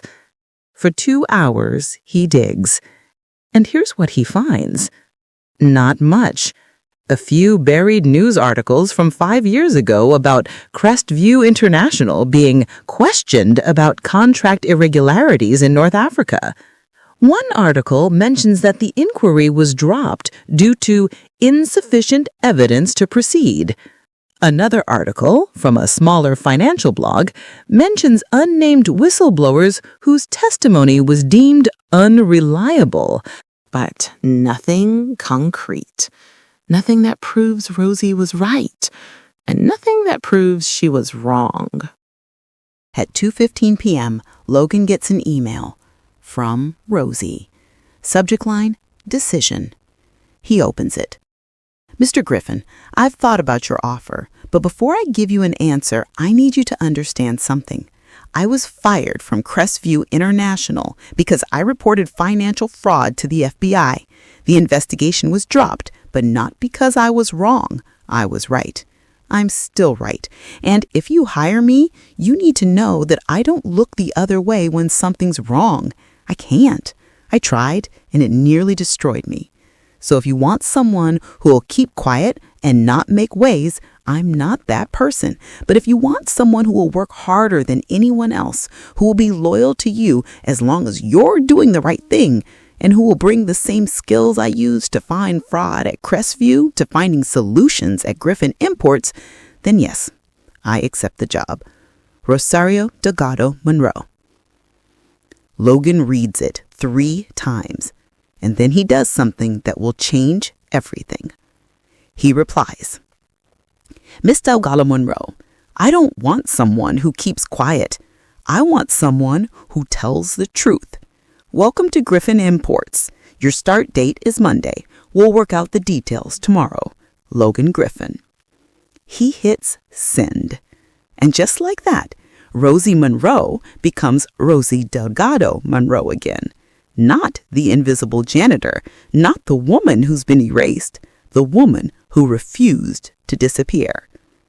But here's what neither of them knows yet. Rosie's past isn't just going to come back. It's already here. Because the moment her name appears in Griffin Imports' HR system, the moment her employment is logged in databases that are cross-referenced by financial compliance algorithms, the moment she becomes visible again, someone at Crestview International is going to notice. Someone who thought she was gone for good. Someone who has a lot to lose if she starts asking questions again. And that someone is going to make a phone call that will put everything, Rosie's job, Noah's future, Logan's company, and maybe even Rosie's freedom, at risk. But today, Rosie walks out of the Griffin Imports building at 2:47 p.m. with a job offer in her email and hope for the first time in 5 years. Today, Logan sits in his office and wonders if he just made the best decision of his career or the worst. Today, a mother picks up her son from school and tells him, "Things are going to get better, baby, I promise." And today, somewhere in a different office, in a different city, an automated alert pops up on someone's screen. Rosario Delgado Monroe, employment status change, Griffin Imports, Inc. And that someone picks up the phone. The shift has happened. Rosie is no longer invisible, and now everyone's about to find out what that really means. Monday morning, 8:47 a.m. Rosie Delgado Monroe walks into Griffin Imports as an employee for the first time. Not through the service entrance on Wacker Drive, through the main lobby, where the marble floors are polished to a shine she used to create with a buffer at 3 a.m, where the security guard who used to wave her through without looking up now checks her new employee ID and says, "Welcome to Griffin Imports, Ms. Delgado Monroe." Her name. He used her actual name. Small thing, right? But when you've spent 5 years being invisible, having someone use your name feels like being acknowledged as a human being for the first time in recent memory. Rosie takes the elevator to the 47th floor. The translation department is in the northeast corner, 4 desks arranged in a semi-open floor plan, windows overlooking the Chicago River. She's been here before, obviously. She's vacuumed this carpet, emptied these trash cans, wiped down these desks. But she's never been here during the day, never seen it alive with people actually working. Patricia Chen from HR is waiting for her. Professional smile, tablet in hand, the kind of efficient warmth that HR people perfect, friendly enough to put you at ease, distant enough to remind you that everything you say is going in a file somewhere. "Patricia, good morning. Welcome. Let me show you to your desk and introduce you to the team." "Your desk?" Rosie has a desk with a computer, a phone with her extension, a nameplate that says Rosario Delgado Monroe, translation specialist. There's a welcome packet, information about benefits enrollment, a coffee mug with the Griffin Imports logo. It's standard onboarding stuff, the kind of thing that happens to thousands of people every day. But for Rosie, it feels like being handed back a piece of herself she thought was gone forever. The translation department has 3 other people. Let me introduce you, because they're going to matter. First is Simone Archambault, 46 years old, originally from Lyon, France, master's degree in translation studies from the Sorbonne, been at Griffin Imports for 9 years. She's the department head, technically, though it's a small enough department that the title doesn't mean much beyond being the most senior person in the room. Simone is elegant in that specific French way. Perfectly tailored clothes, expensive scarf, hair in a chignon that probably takes 15 minutes but looks effortless. She looks up when Rosie walks in, offers a smile that doesn't reach her eyes. "Ah, you must be Rosario. Patricia mentioned you would be joining us. Welcome." Thank you. Please, call me Rosie. Rosalie, of course, Patricia tells me you have experience with Basque translation. That's quite specialized. My grandmother was from Bilbao. I grew up with the language. How lovely. Self-taught, then. You catch that? Self-taught? It sounds like a compliment. It's not. What Simone is really saying is, you don't have credentials. You don't have formal training. You're not one of us. Rosie catches it too, but she just smiles. I studied competitive linguistics at Universidad de Buenos Aires, but yes, the Basque came from my grandmother. Second person, Darcy Kim, 28 years old, Korean American, grew up in Los Angeles, Georgetown University, degree in international relations with a focus on East Asian languages, fluent in Korean and Mandarin, working on Japanese. She's been at Griffin Imports for 2 years, and unlike Simone, when Darcy looks at Rosie, there's actual warmth there. Hey, I'm Darcy. Ignore Simone. She's suspicious of everyone until they prove themselves. You'll be fine. Darcy. What? I'm being welcoming. Third person, James Okonkwo, 34 years old, Nigerian British, grew up in London, specializes in Portuguese and several West African languages. He's quiet, keeps to himself, gives Rosie a polite nod and goes back to his work. Not unfriendly, just reserved. Patricia Chen gives Rosie the standard orientation. Here's your logon, here's the style guide, here's the database of previous translations for reference, here's the schedule for department meetings. Simone will assign your projects. If you have questions, ask Simone first, then escalate to me if needed. Standard stuff. But underneath it, Rosie can feel something else.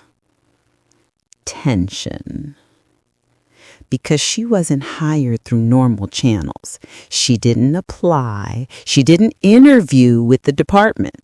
She was handpicked by the CEO after solving a problem that the rest of the team couldn't. And now she's here. An outsider. Someone who used to clean their offices. Someone who doesn't have the right credentials or the right background or the right anything. And she's supposed to just fit in? Let me ask you something. Have you ever started a new job where you knew, absolutely knew, that people were waiting for you to fail? Where confidence wasn't enough because you didn't get there the right way? Where you had to be perfect, not just good, because one mistake would confirm everything people already assumed about you? That's what Rosie is walking into. And she knows it. The first 3 days are fine.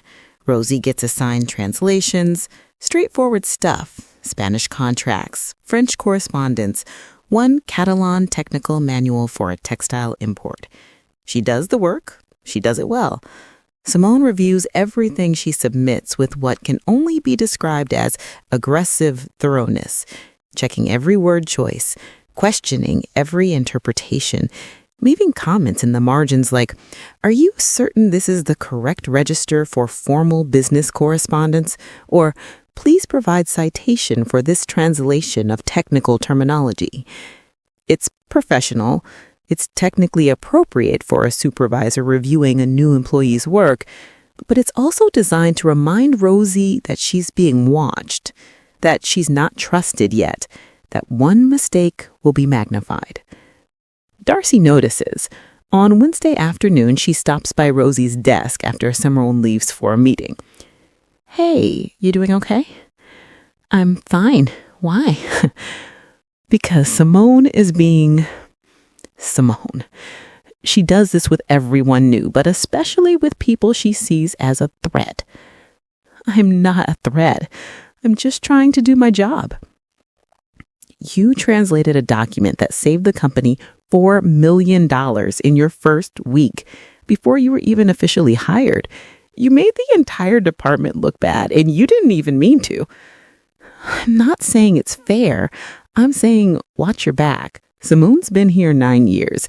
She's protective of this department, and she really doesn't like being showed up. Rosie thanks her, goes back to work.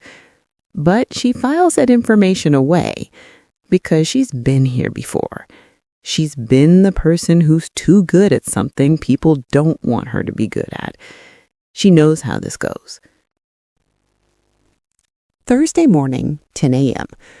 There's a video conference with her French client, Tissu Laurent, a Lyon-based textile manufacturer that produces high-end upholstery fabrics. Griffin Imports has been working with them for 6 years. Today's meeting is about a new contract, updated terms, pricing adjustments, technical specifications for a new fabric line. Simone is leaving the meeting. She's the French specialist, after all. Logan is on the call, Richard Voss, the CFO, Marcus Webb, chief counsel, and Rosie, because Logan asked her to sit in. For the learning experience, he said. But really, if Rosie's honest with herself, she suspects he wants a second set of eyes on the translation. The client is Monsieur Alain Laurent and his daughter Céline, who's taking over more of the business operations. They're polite, professional, the kind of French business formality that Americans sometimes misread as coldness, but is really just how business is done. Simone handles the initial pleasantries perfectly. The conversation moved to the contract terms, and that's where things start to go wrong. Monsieur Laurent starts discussing technical specifications for the new fabric line. He's talking about grammage, fabric weight, measured in grams per square meter. He says, "Le nouveau tissu aura un grammage de 350, ce qui le rend idéal pour les ameublements haut de gamme sans sacrifier la simplesse." Simone translates, in her French accent, the new fabric would have a weight of 350, making it ideal for high-end furniture without sacrificing flexibility. Technically, that's correct. But it's incomplete because she didn't specify grams per square meter. She just said 350. And Richard Voss, the CFO, who's American and who doesn't work with metric textile specifications regularly, looks confused. 350 what? Pounds? Richard says, feeling upset. Monsieur Laurent looks confused now too because Simone's translation didn't clarify the unit of measurement. Céline starts to explain in English, but there's clearly frustration building. And Rosie, sitting quietly at the end of the table, sees the problem immediately. Now here's Rosie's dilemma. Does she stay quiet? Let Simone handle it? Avoid stepping on toes? Or does she fix the problem before it becomes a bigger issue? Logan glances at Rosie. Just a glance. Quick. But it's enough. He knows she caught it too. And Rosie makes a decision. Rosie, in perfect French, addressing the clients directly. Pardonnez-moi, Monsieur Laurent. Pour clarifier pour mes collègues, vous parlez de 350 grammes per mètre carré, ce qui équivaut à approximativement 10 onces par pouce carré dans les mesures américaines. C'est bien ça? Translation. Excuse me, Monsieur Laurent.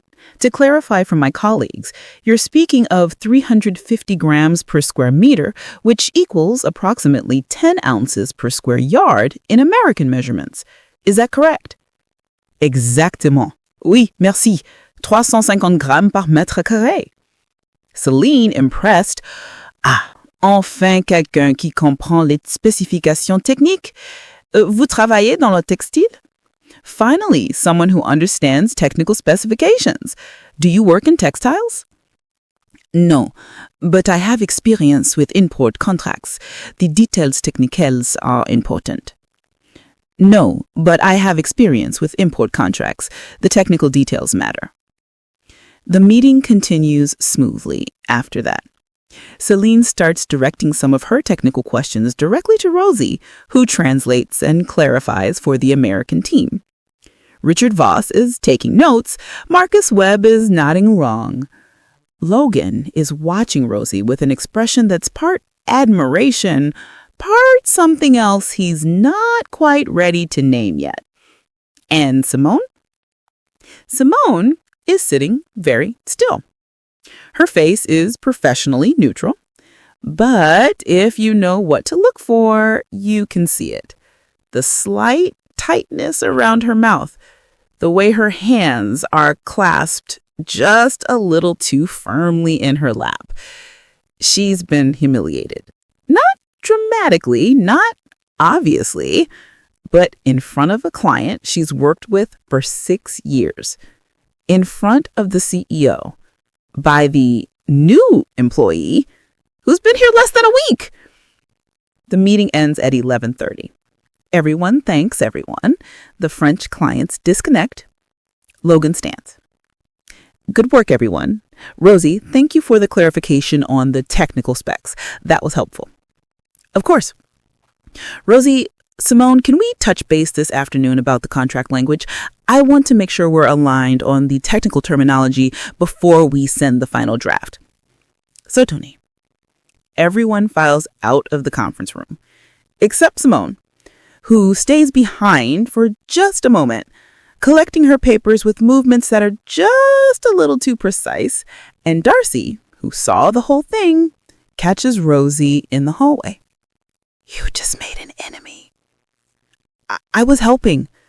I know, but Simone doesn't see it that way. She sees you showing her up in front of the CEO and a major client. But what was I supposed to do? Let the confusion continue? No, you did the right thing. I'm just saying, be careful. Simone has been here a long time. She has relationships, influence, and she doesn't forget. Rosie goes back to her desk, opens her laptop, tries to focus on the next translation in her queue, but she can feel it. That old familiar feeling. The one that says, you're good at this. But being good isn't enough.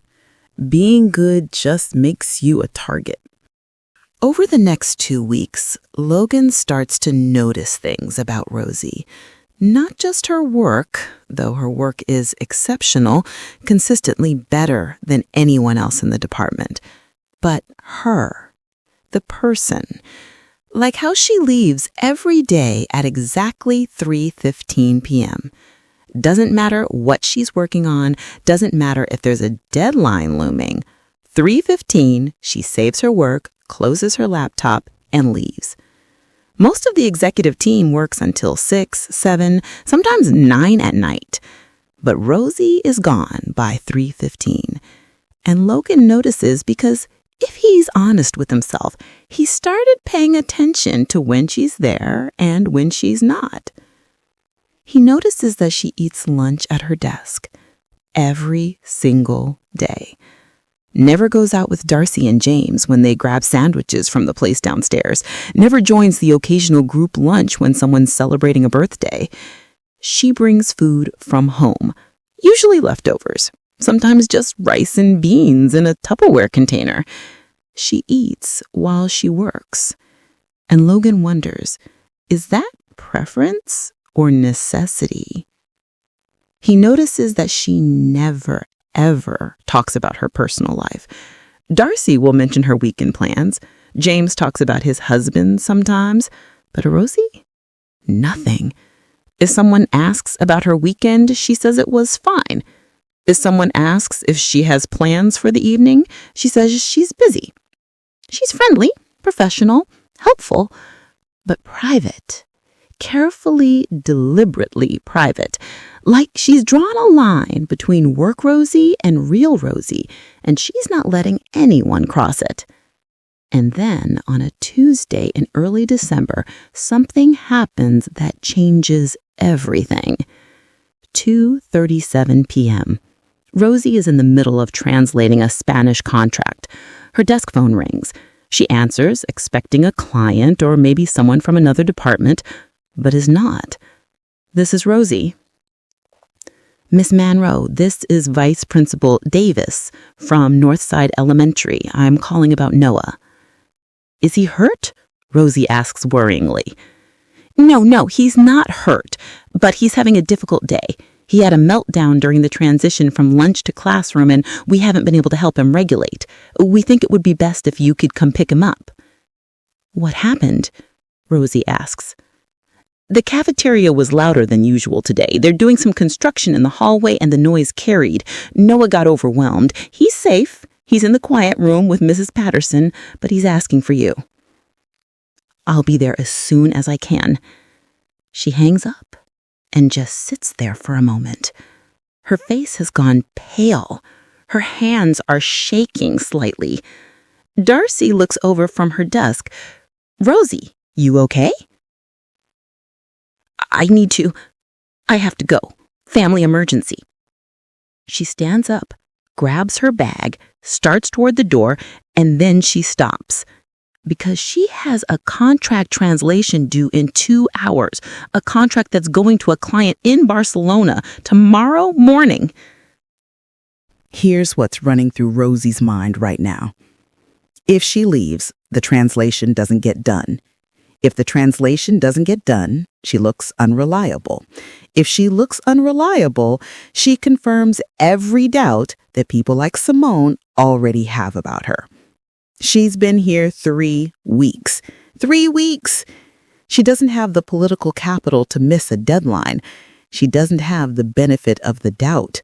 She's still the cleaning lady who got lucky, and one mistake will confirm that she doesn't actually belong here. But her 8-year-old son is in the quiet room at school, overwhelmed and scared, asking for his mother. What do you do? What can you do? Rosie asks Darcy quickly, the Barcelona contract. Can you finish it, please? It's almost done. Just needs the final section and a proofread. I don't know Spanish contract law like you do, Rosie. I know, but it's mostly standard language at this point. I've left notes in the margins. Please, I have to go. Okay, go. I'll handle it. Rosie almost makes it to the elevator. Almost. But Logan comes out of his office just as she's pressing the down button. Rosie, leaving early? He's not accusatory, just surprised, because it's 2:40, not 3:15. Rosie trying to hold it together. Family emergency. I'm sorry. Darcy's finishing the Barcelona contract. Is everything okay? Logan asks. It's fine. I have to go. Elevator arrives. Doors open. Rosie, wait. But she's already gone. Elevator doors closing. And Logan is standing in the hallway, realizing that something's wrong. Really wrong. Not fine. He does something he probably shouldn't do. Something that crosses a professional boundary, but he does it anyway, because something about the look on Rosie's face, that careful control, barely holding back panic, triggered something in him. He follows her. He doesn't follow her all the way down, that would be too much. But he goes to the stairwell, thinking maybe he can catch her before she leaves the building. And that's where he finds her. 46th floor landing, sitting on the concrete steps. crying. Not loud, dramatic crying. Quiet. Controlled. Like even in this moment, she's trying not to take up too much space. Her phone is in her hand. She's trying to call a rideshare, but her hands are shaking too much to type. Rosie? Logan says gently.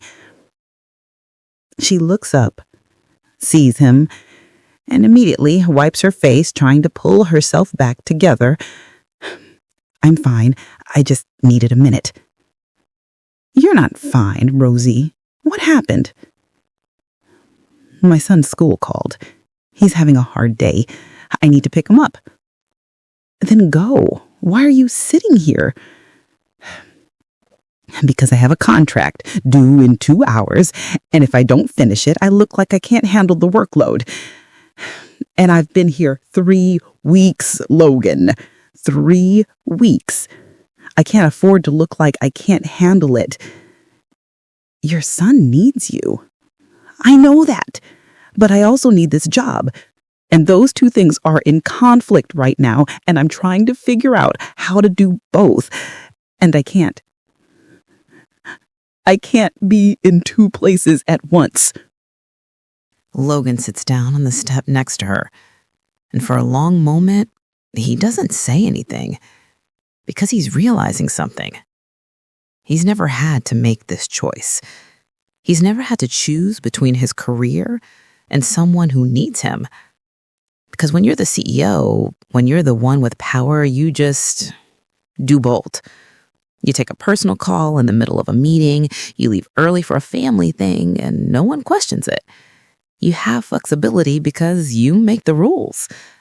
But Rosie doesn't make the rules. And she's right. She doesn't have 3 weeks of goodwill built up. She has to be perfect. Go get your son, Logan says. The contract, I'll handle it. Or Darcy will. Or we'll push the deadline. It's my company. I can push a deadline. Logan, you don't understand. You're right. I don't understand what it's like to have to make this choice. But I understand that your son needs his mother, and the contract can wait. So go. If I leave, Simone's going to use this. She's going to say I'm unreliable. Let her. I'm the one who decides if you're reliable, not Simone. That's easy for you to say. You're the CEO. You don't have to prove yourself every single day. You're right. And I'm sorry. But right now, I'm telling you, as your boss, go take care of your kid. That's not a request. That's an order. Rosie looks at him for a long moment, trying to decide if he can trust this, if he means it, if she can afford to believe him. And finally, she nods. Thank you. She stands up, wipes her face one more time, and leaves. 5:43 p.m. Logan is leaving for the day, late meeting with the board, his head full of quarterly projections and expansion plans. He's walking to his car in the parking garage when he sees her. Rosie, still here, sitting in a beat-up Honda Civic that's at least 15 years old, parked in the economy section of the garage where monthly parking is cheapest. She's just sitting there. Engine off, staring at the steering wheel. Logan should keep walking. Should get in his Tesla and drive to his penthouse and let her have her privacy, but he doesn't. He walks over to her car, taps on the window. Rosie jumps. She didn't hear him coming. She rolls down the window. You came back. I came back. Your son okay? He's okay. He's with a babysitter. I got him calmed down, got him home, and then I came back to finish the contract. Darcy finished it. I know. I proofread it anyway. Sent it at 5:30. It's done. Why are you sitting in your car? Because I'm tired, and I needed a minute before I go home and be mom again. Logan does something impulsive. He opens her passenger door and gets in. Just gets in her car, which is presumptuous and crosses about 17 professional boundaries, but he does it anyway. What are you doing? I don't know. Keeping you company? Logan, you can't just... Why do you work like you have something to prove? Because I do. Every single day. To who? To everyone. To Simone, who thinks I don't belong here. To Patricia Chen, who was waiting for me to prove I'm not a liability. To myself. Because I spent 5 years thinking I'd never get a chance like this again. You don't get it. You were born into this world. You went to the right schools, made the right connections, had the right last name. You don't have to prove you belong in that office. Everyone just assumes you do. I had a translated legal document in a language nobody else could read just to get noticed. And even then, half the people in that building think I got lucky, think I'm temporary, think I'll screw up eventually and prove them right. So yes, I work like I have something to prove. Because I do.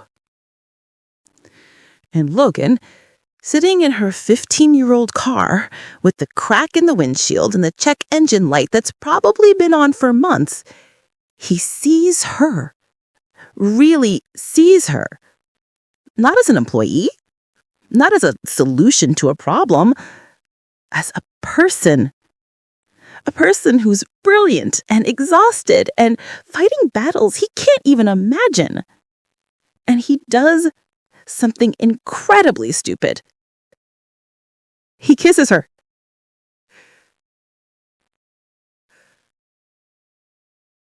It's not aggressive. It's not forceful. It's almost tentative. Like he's asking a question he doesn't have words for. And for 3 seconds, Rosie doesn't pull away. For 3 seconds, she lets herself have this.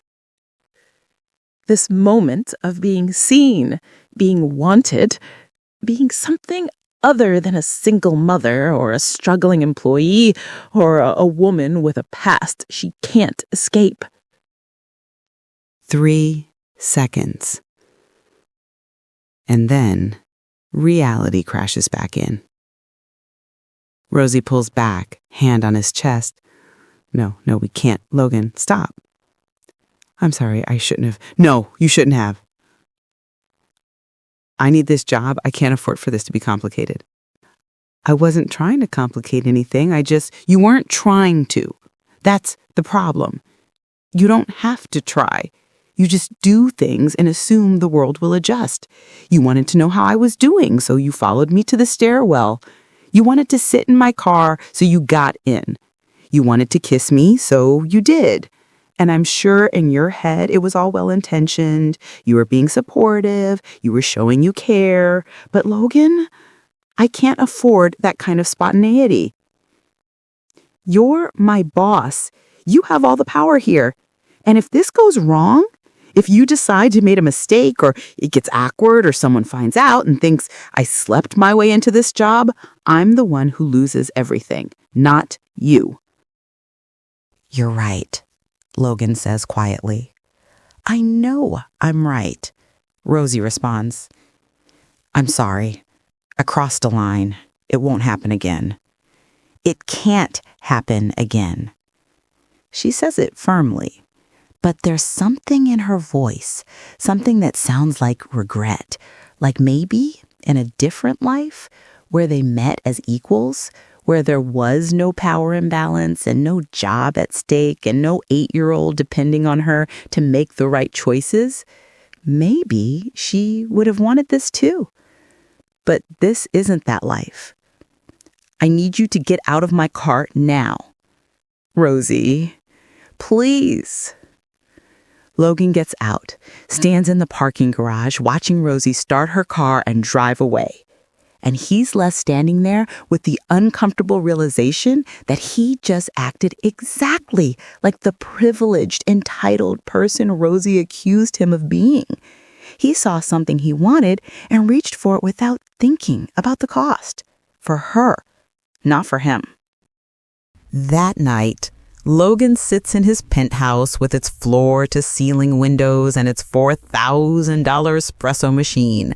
And he thinks about a woman sitting in a 15-year-old Honda, exhausted from working a full day after picking up her son from school during an emergency, coming back to finish a contract because she can't afford to look unreliable. He thinks about the fact that when he has a personal emergency, he just handles it and nobody questions him. When Rosie has a personal emergency, she has to choose between her child and her credibility. He thinks about the fact that he just kissed an employee, someone he has power over, someone who explicitly told him she can't afford for this to be complicated, and he did it anyway. For the first time in Logan Griffin's life, he's confronting something that money and privilege can't solve. His own entitlement, his own assumptions about how the world works, and the fact that good intentions don't erase power imbalances. But here's what neither of them knows yet.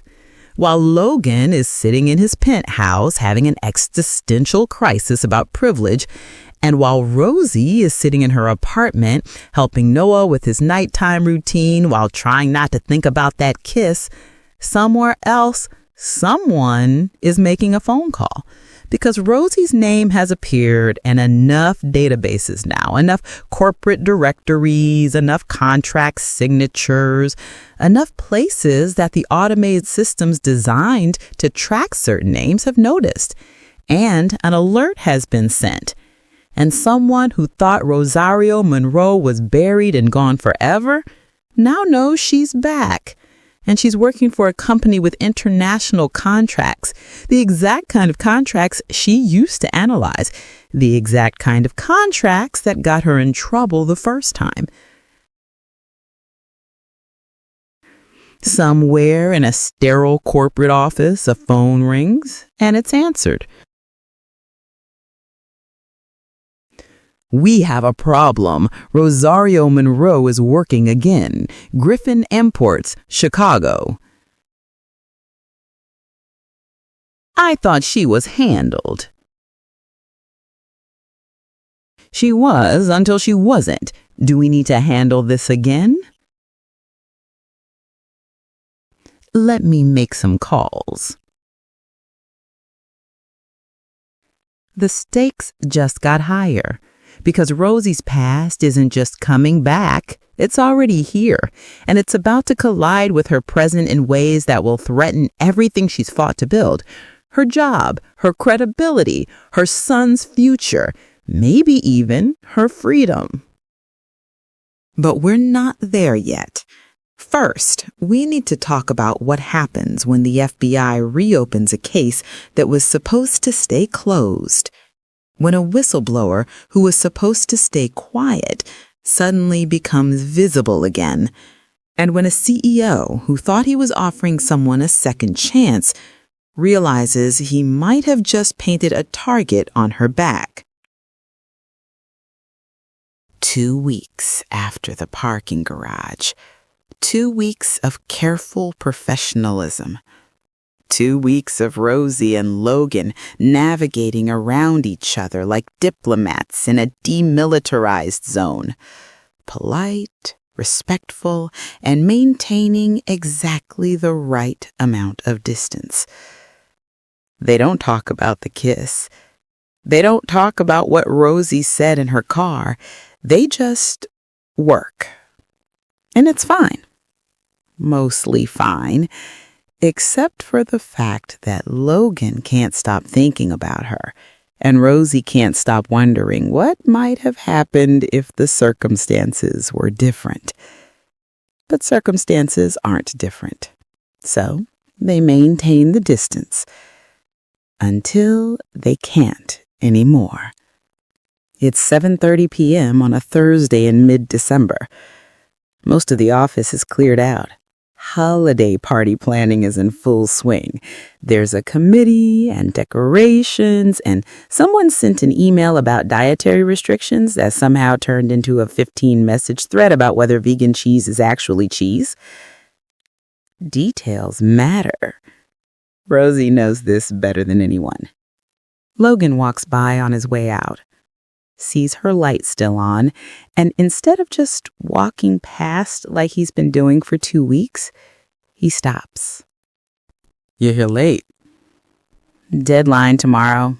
I want to finish tonight so I can proofread fresh in the morning. You know you don't have to work this hard, right? You've proven yourself. Have I? She says it without bitterness. Just a statement of fact. To me, yes. That's nice, but I still have to prove it to everyone else every single day. Can I ask you something? And you can tell me if I'm overstepping. That's never stopped you before. Fair. But I want to ask anyway. Why did you leave Crestview International Solutions? Rosie's fingers stop moving on the keyboard. She goes very still. For a long moment, she doesn't say anything. And Logan thinks maybe he did overstep. Maybe this is where she tells him to leave. Maybe this is where the careful professional distance they've built gets reinforced even more. But then she speaks. You called them, didn't you? When you were thinking about hiring me? I talked to someone there, yes. What did they tell you?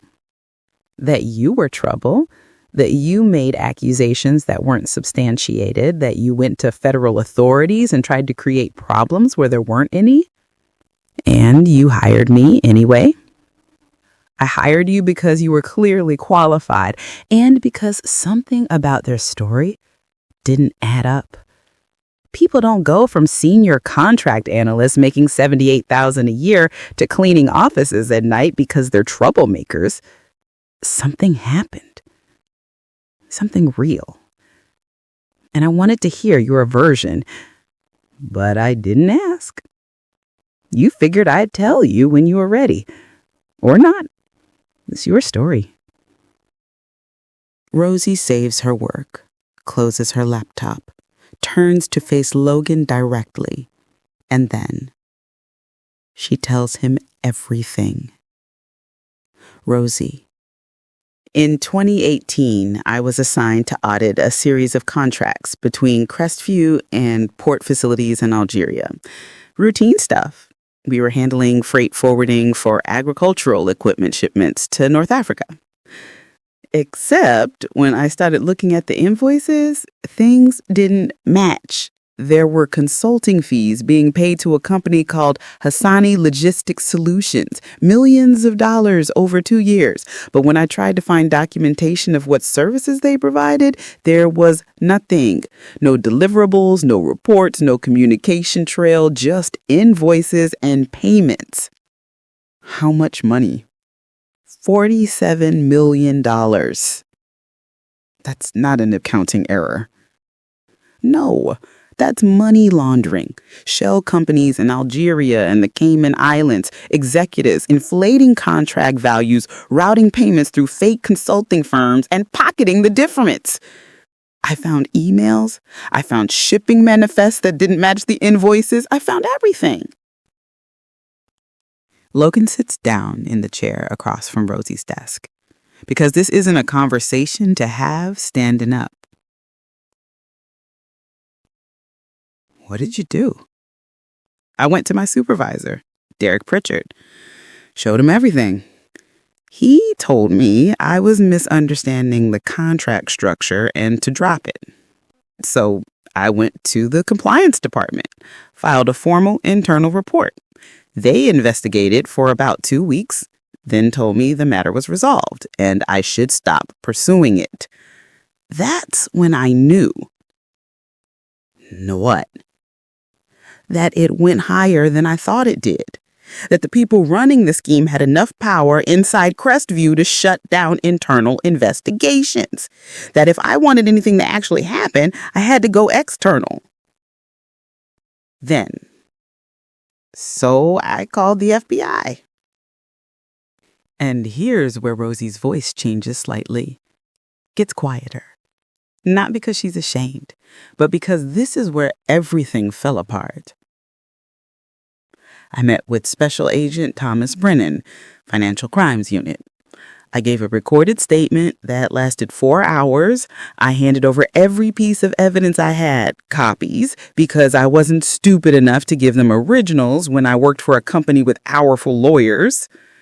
Special Agent Brennan told me I was doing the right thing. He told me whistleblowers are protected by federal law. He told me Crestview couldn't retaliate.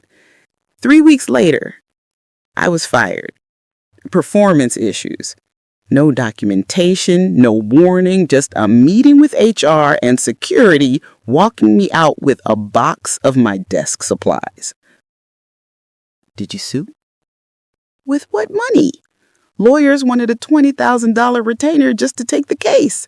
I had a 3-year-old son. I had rent. I had bills. I had therapy costs that insurance didn't cover. I didn't have $20,000. I didn't have $2,000. So I just survived.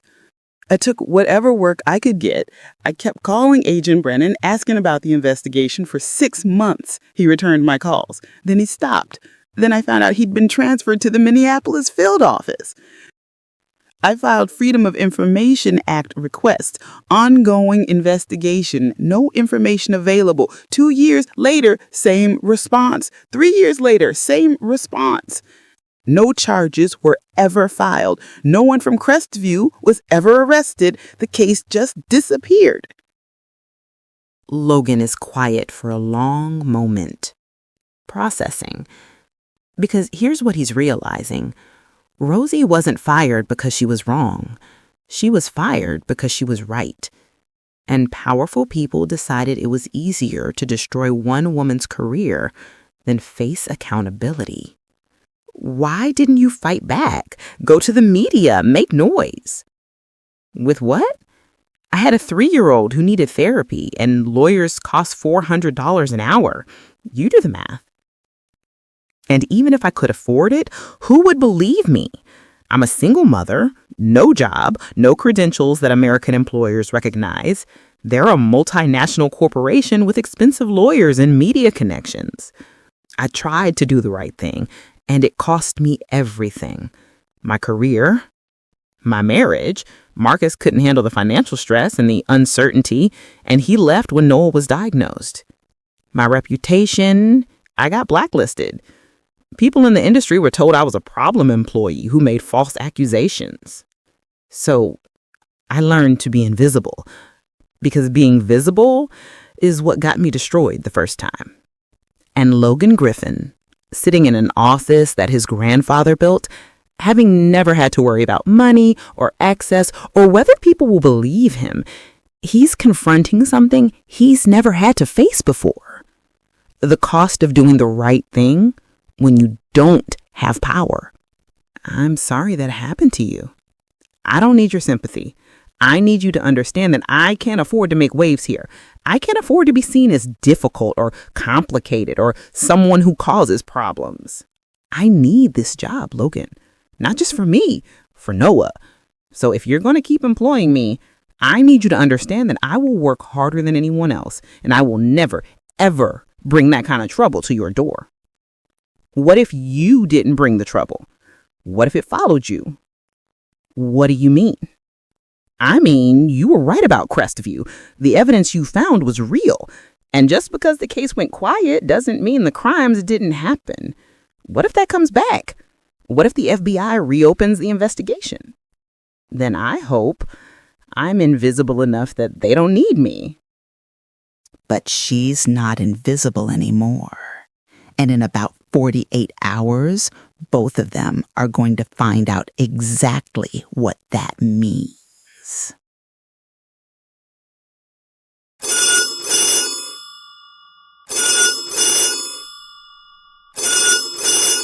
Friday afternoon, 2:17 p.m. Rosie is in a meeting with Logan and a potential supplier from Barcelona, video conference, discussing artisan leather goods. Her phone buzzes in her pocket. She ignores it. She's in a meeting. It buzzes again. And again. Someone's calling repeatedly. She excuses herself, steps into the hallway, looks at the screen. Unknown number, 202, area code. Washington, D.C. Have you ever gotten a call where you just know, that answering it is going to change everything? Where every instinct tells you not to pick up, but you know you have to anyway. That's where Rosie is right now. She answers. "Hello?" Rosie says. "Is this Rosario Delgado Monroe?" "Yes. Who is this?" "Ms. Delgado Monroe, this is Special Agent Monica Reyes with the FBI Financial Crimes Unit. I'm calling regarding your 2018 testimony in the Crestview International Solutions investigation." That case was closed. It was dormant. It's been reopened. New evidence has emerged from a separate international investigation involving Algerian port corruption. Your original testimony is corroborating key allegations. I need to speak with you about providing updated testimony. What kind of updated testimony? I can't discuss details over the phone, but the case is active again. 3 executives from Crestview are being indicted. We're building a RICO case, racketeering, influenced, and corrupt organizations. Your testimony about the shell companies and the contract inflation is crucial. I gave you everything 5 years ago.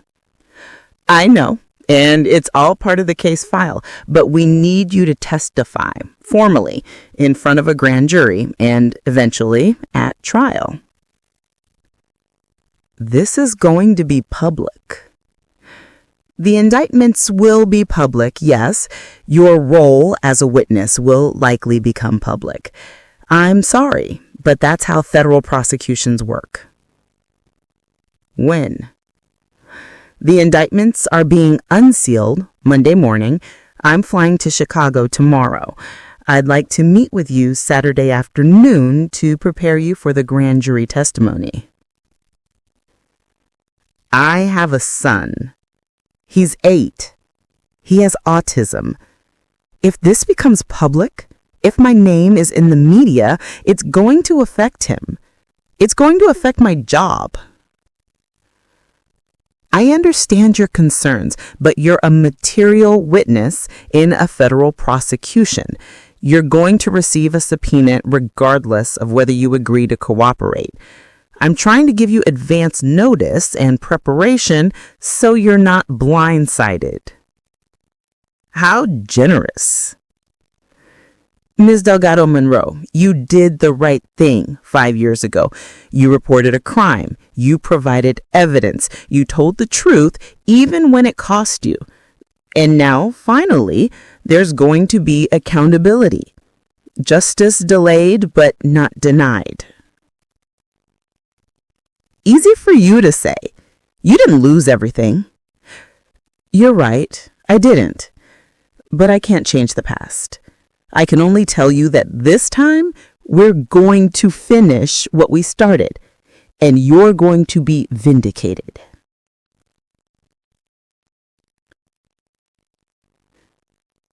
Vindication doesn't pay Noah's therapy bills. No, but there are victim compensation funds, wrongful termination lawsuits you can file now that there will be criminal convictions supporting your claims. This isn't just vindication. This is your chance to be made whole.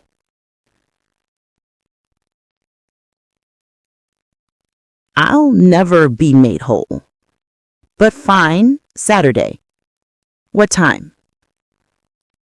2 p.m. I'll text you the location. And Miss Delgado Monroe, thank you. Not everyone has the courage to see this through. The call ends. Rosie stands in the hallway staring at her phone, and she thinks, 5 years. 5 years of keeping her head down, staying invisible, building a new life. And now it's all about to explode. She goes back into the meeting. Logan looks at her, sees her face, knows immediately that something's wrong, but she just shakes her head slightly, not now, and they finish the call with the Barcelona supplier. When it's done, when it's just the two of them in the conference room, Logan asks, "What happened?" The FBI called. The Crestview case has been reopened. They're indicting executives. They need me to testify. That's good, right? That's vindication. That's publicity, media attention, my name connected to a federal prosecution. Your board is going to find out, and when they do... She doesn't finish the sentence. She doesn't have to. When they find out, I'll handle it. You can't promise that. Yes, I can. You did the right thing. You were right. And if anyone on the board has a problem with that, they can take it up with me. Logan, you don't understand corporate politics. This is a liability. I'm a liability. You're not a liability. You're someone who told the truth and paid a price for it. And I'm not going to let you pay twice. He means it. You can hear it in his voice. But what Logan doesn't know yet, what he's about to learn, is that meaning it and being able to do it are two very different things. Monday morning, 7:48 a.m. Rosie is on the bus, the number 49 to Rogers Park, heading home after dropping Noah at school when her phone starts blowing up. Text from Darcy, "Turn on the news now." Text from Alina at the panaderia, "Mija, I just saw your name on television. What's happening?" Text from a number she doesn't recognize. Is this the Rosie Monroe case from the Crestview case? I'm a reporter with... She opens her news app, and there it is. Breaking this morning, federal indictments unsealed against 3 former executives of Crestview International Solutions in what prosecutors are calling one of the largest corporate money laundering schemes in recent history. Court documents allege that more than $47 million was funneled through shell companies in Algeria and the Cayman Islands between 2016 and 2019. The indictments cite testimony from whistleblower Rosario Delgado Monroe, a former contract analyst who reported the scheme to the FBI in 2018 and was subsequently terminated from her position. Monroe's case has renewed discussions about whistleblower protections and corporate retaliation. Rosie's name on the news, connected to a federal criminal case. She closes the app, closes her eyes, and waits for the other shoe to drop. It takes exactly 43 minutes. Rosie gets to the office at 8:45. By 9, Patricia Chen from HR calls. By 9:15, she's sitting in Patricia's office with Marcus Webb, the chief counsel. By 9:30, she knows what's coming. Let me tell you about corporate liability. When you're a company, especially a publicly traded company, you don't just think about right and wrong. You think about exposure, risk, reputation. You think about, if we employ someone connected to a federal prosecution, what does that mean for our insurance rates? What does that mean if a client decides they don't want to work with us because we're associated with controversy? What does that mean if a competitor uses this against us in contract negotiations? You think about all of that before you think about the fact that the person at the center of the controversy was actually the victim. That's not cynicism. That's just how corporations work. Emergency board meeting, 10 a.m. Griffin Imports has a 7-person board of directors. Logan is one. His father, Robert, retired but still holding a board seat, is another. The other 5, Richard Voss, CFO, Patricia Chen, VP of HR, Marcus Webb, Chief Counsel, Eleanor Hartwick, with the background in finance, and James Tibble, who represents the largest minority shareholder. They are gathered in the executive boardroom. Rosie is not invited. This is about her, not with her. Logan walks in already angry. "Logan, we need to discuss Rosie Monroe," said Richard. "There's nothing to discuss. She's an excellent employee who did the right thing at her previous company and got destroyed for it. Now she's being vindicated. End of story." "It's not end of story, Logan," Eleanor chimed in. "Her name is attached to a federal criminal prosecution. That's a liability issue." "She's a witness, not a defendant." Now it was Marcus's turn. "Legally, that distinction doesn't matter for our purposes. The fact is, we now have an employee who's going to be in the media, likely extensively, connected to corruption charges. Our clients are going to ask questions. Our insurance carrier is going to ask questions."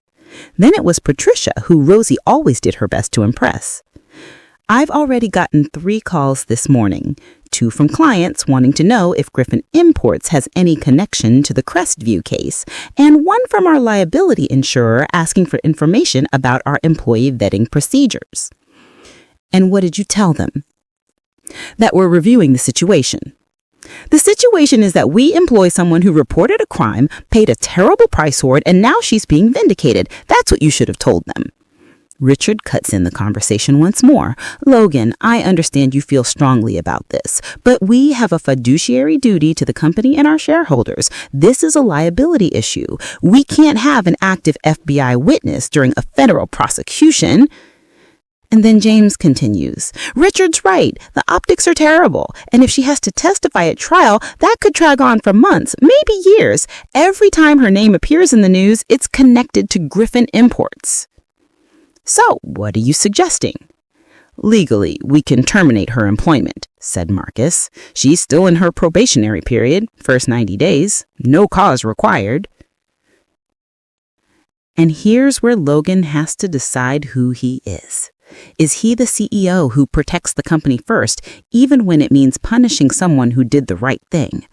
Or is he someone who actually lives by the values he claims to believe in, even when it costs him?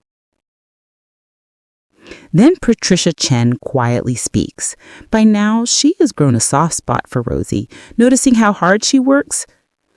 For what it's worth, she's done exceptional work. Her translations are better than anyone else in the department. She's reliable, professional. She's never given us a single reason to question her competence. Are we really going to fire someone because they were a victim of retaliation at another company? Because they told the truth? We're not firing her for that. We're terminating her employment because her situation creates risk we can't afford. That's the same thing. You're just using different words.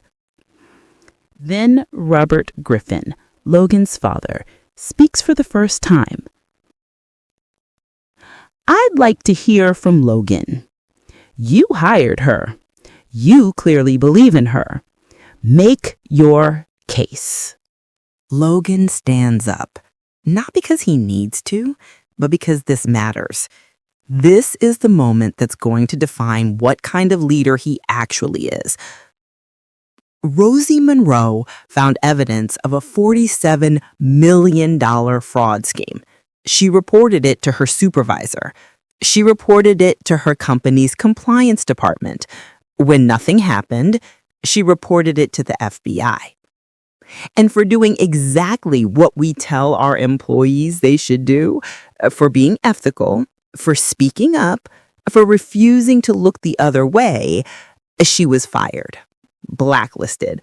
Her career was destroyed. Her marriage fell apart.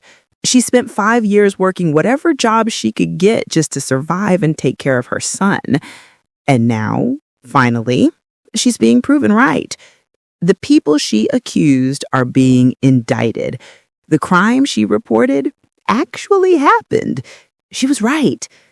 And you want to fire her again because being right is inconvenient for us? Logan, this isn't about right or wrong, Richard interjects. It's exactly about right or wrong. We either believe that doing the right thing matters or we don't. We either stand by people who show integrity or we throw them away when it's complicated. If we fire Rosie now, we're telling every employee in this company that ethics are negotiable. That if you see something wrong, you should keep quiet, because speaking up will cost you everything and nobody will protect you. Is that the company we want to be? I appreciate the moral argument, Logan, I do. But we have shareholders. We have financial obligations. This isn't just about what's right. It's about what's sustainable. Doing the right thing is sustainable. Companies that value ethics over short-term risk management are the ones that last. I'd rather lose a client or two over this than lose our integrity. Easy for you to say. You're not the one who has to explain this to investors. James cuts in with a sarcastic tone. Logan wasn't backing down. I'm the CEO. Everything gets explained by me eventually. Logan's father, Robert, comes in at this point. I like to call for a vote. The question is whether to terminate Rosie Monroe's employment. All in favor? 4 hands go up. Richard Voss, Marcus Webb, Eleanor Hartwick, James DeBott. 4 out of 7. That's a majority. All opposed? 3 hands. Logan, Patricia Chen, and Robert Griffin himself. Motion carries. Miss Monroe's employment will be terminated, effective immediately. And this is where most CEOs would accept it. Outvoted, overruled, move on. But Logan Griffin is about to do something that might save Rosie's job or cost him his own. To the absolute shock of everyone, Logan responds, "Then I'm using my executive authority to override the board's decision." Silence. "You can't do that," says Richard. "Actually, I can. According to our bylaws, the CEO has executive authority to override board decisions on personnel matters, subject to shareholder review. Logan, if you do this," Marcus tries to cut in. "Logan, didn't let him finish arguing.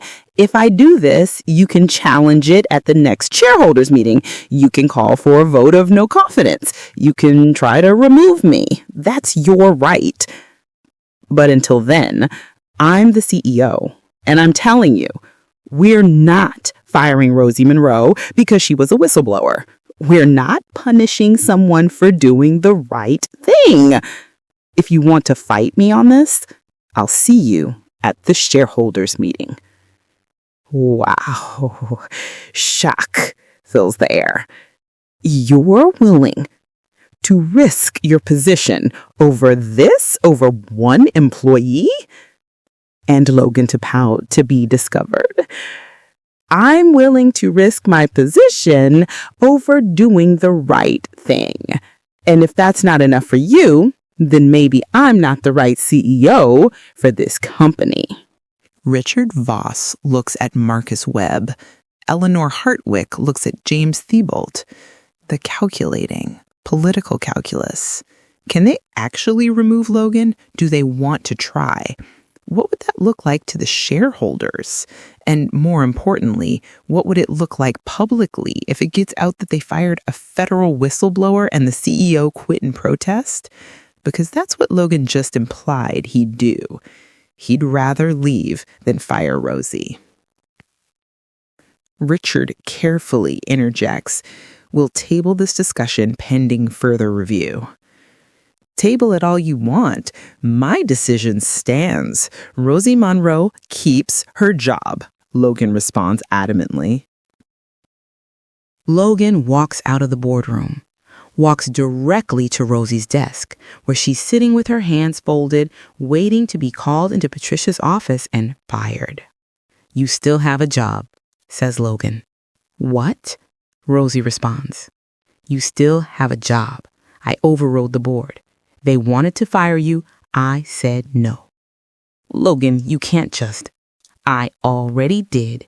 And yes, there will be consequences, but they're mine to deal with, not yours."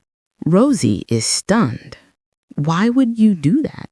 "Because it's the right thing to do, and because you did the right thing 5 years ago and nobody stood up for you. Someone should have. So I am."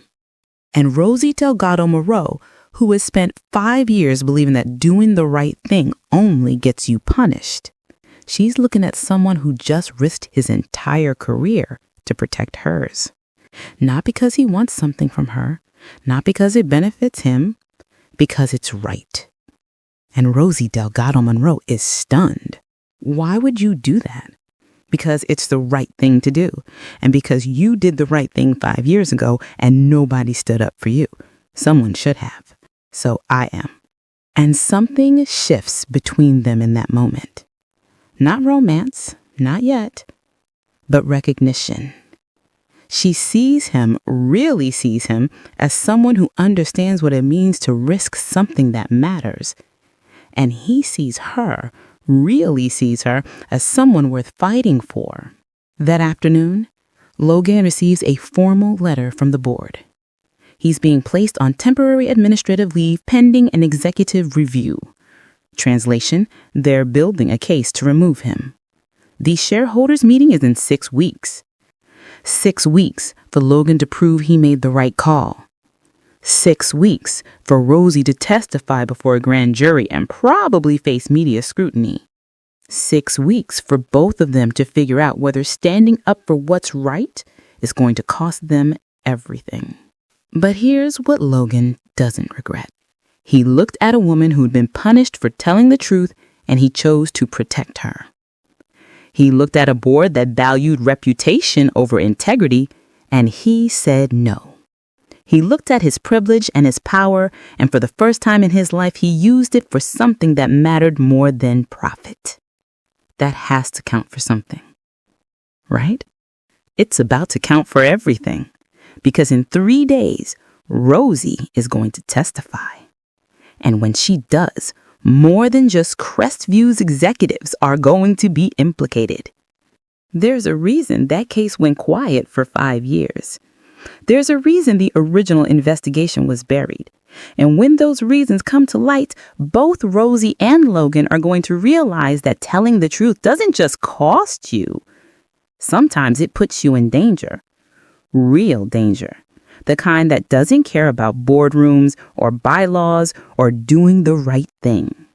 The past has arrived, and it's not done with Rosie yet.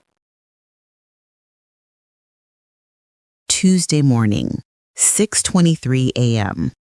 Rosie sits at her kitchen table with a cup of coffee that's gone cold while she wasn't paying attention. Noah is still asleep. She's got 47 minutes before she needs to wake him up for school. 47 minutes to make a decision that's going to determine everything that happens next. On her phone, there are 32 missed calls from reporters, 17 emails from media outlets requesting interviews, 6 messages from people she hasn't heard from in 5 years, former colleagues from Crustview, suddenly very interested in reconnecting now that she's been vindicated, and 1 text from Logan, sent at 11:47 last night. They put me on administrative leave. Don't blame yourself. I made my choice. You make yours. Here's what Rosie could do. She could quit. Walk away from Griffin Imports before the media storm gets worse, before she becomes more of a liability than Logan's already made her. She could take Noah and disappear into another job, another city, another version of invisibility. She's done it before. She knows how. It would be easier, safer, less complicated. Or she could do something she's never done before. She could stop running. She could stop hiding. She could take control of her own story instead of letting other people write it for her. Let me ask you something. How many times have you let someone else tell your story because it was easier than fighting to tell it yourself? How many times have you stayed quiet because speaking up seemed too risky, too complicated, too likely to blow up in your face? How many times have you made yourself smaller so other people could feel bigger? Rosie has spent 5 years making herself smaller, and she's done.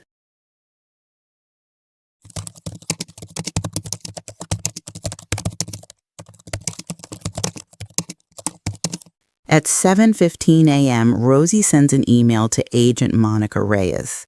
I want to make a public statement.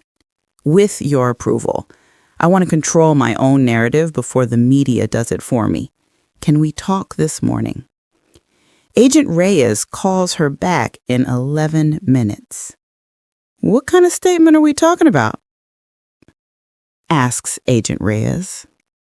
The truth, all of it.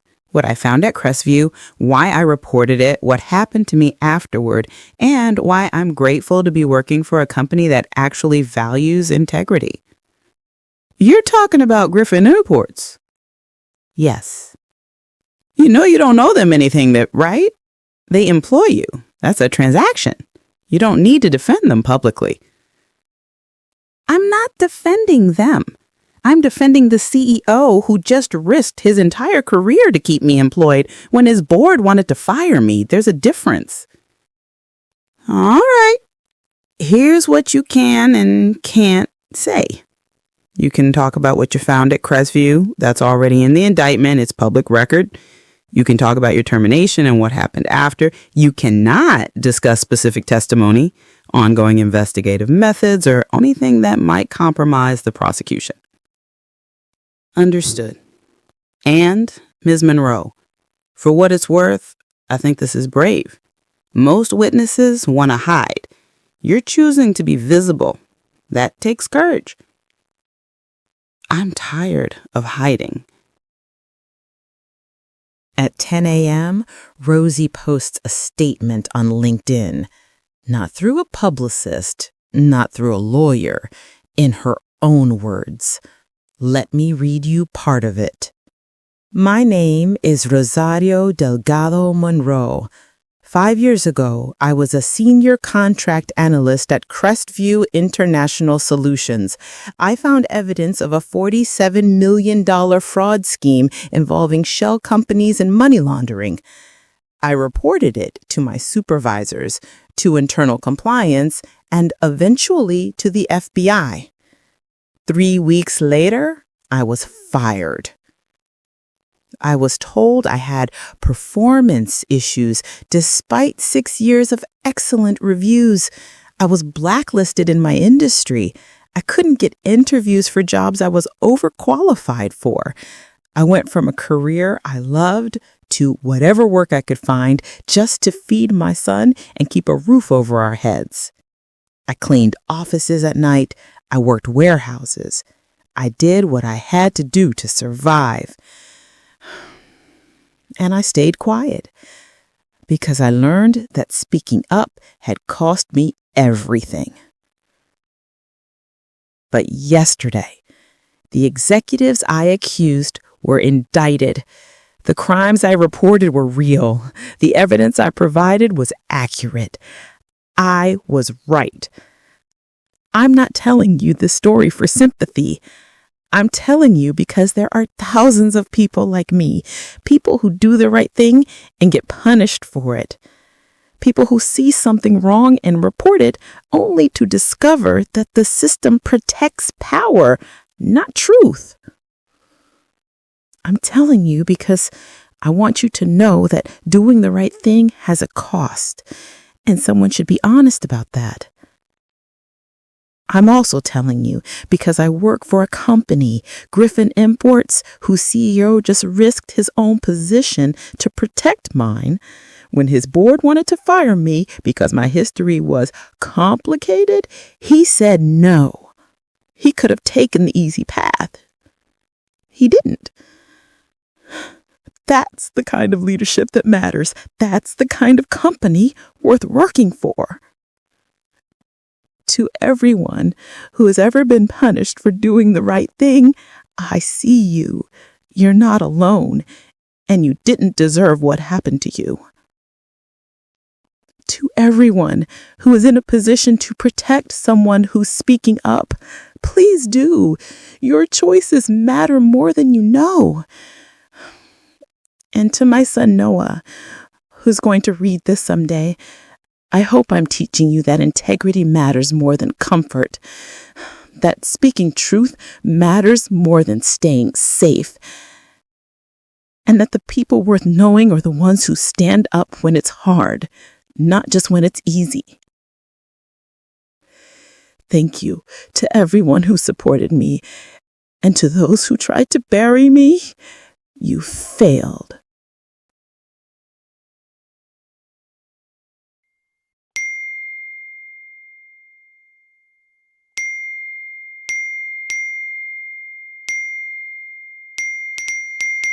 Within 2 hours, Rosie's statement has been shared 14,000 times.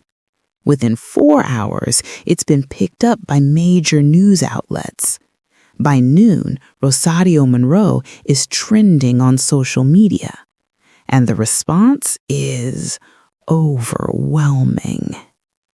Here's what starts happening. Labor organizations share her statement with messages of support. Immigrant advocacy groups highlight her story as an example of how credentialed professionals from other countries get trapped in low-wage work. Whistleblower protection organizations use her case to argue for stronger legal protections.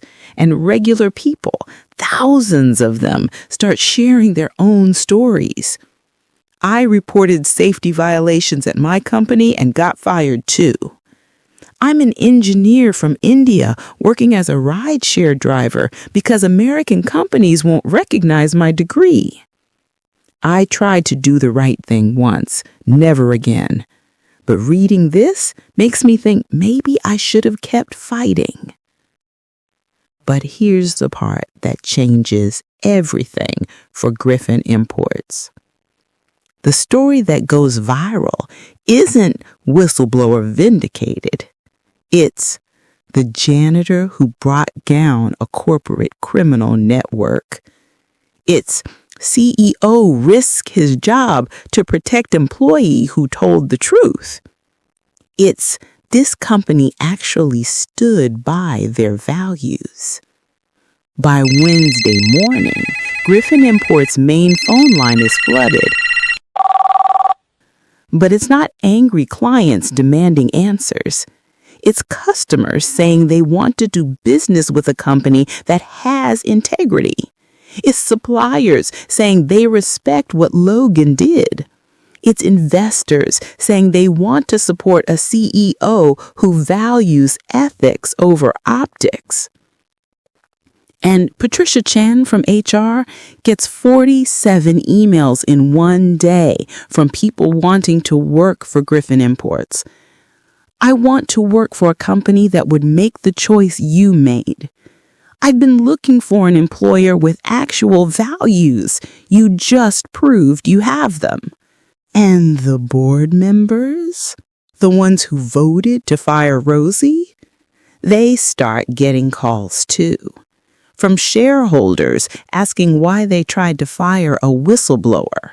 From advocacy groups asking if they'd like to explain their decision publicly.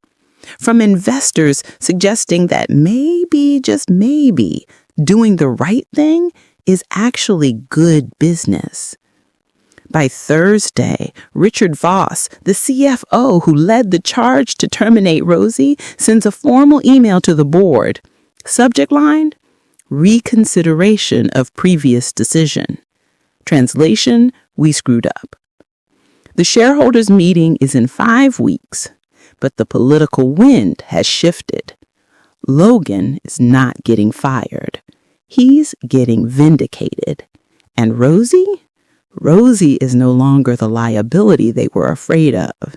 She's the living embodiment of everything the company claims to value.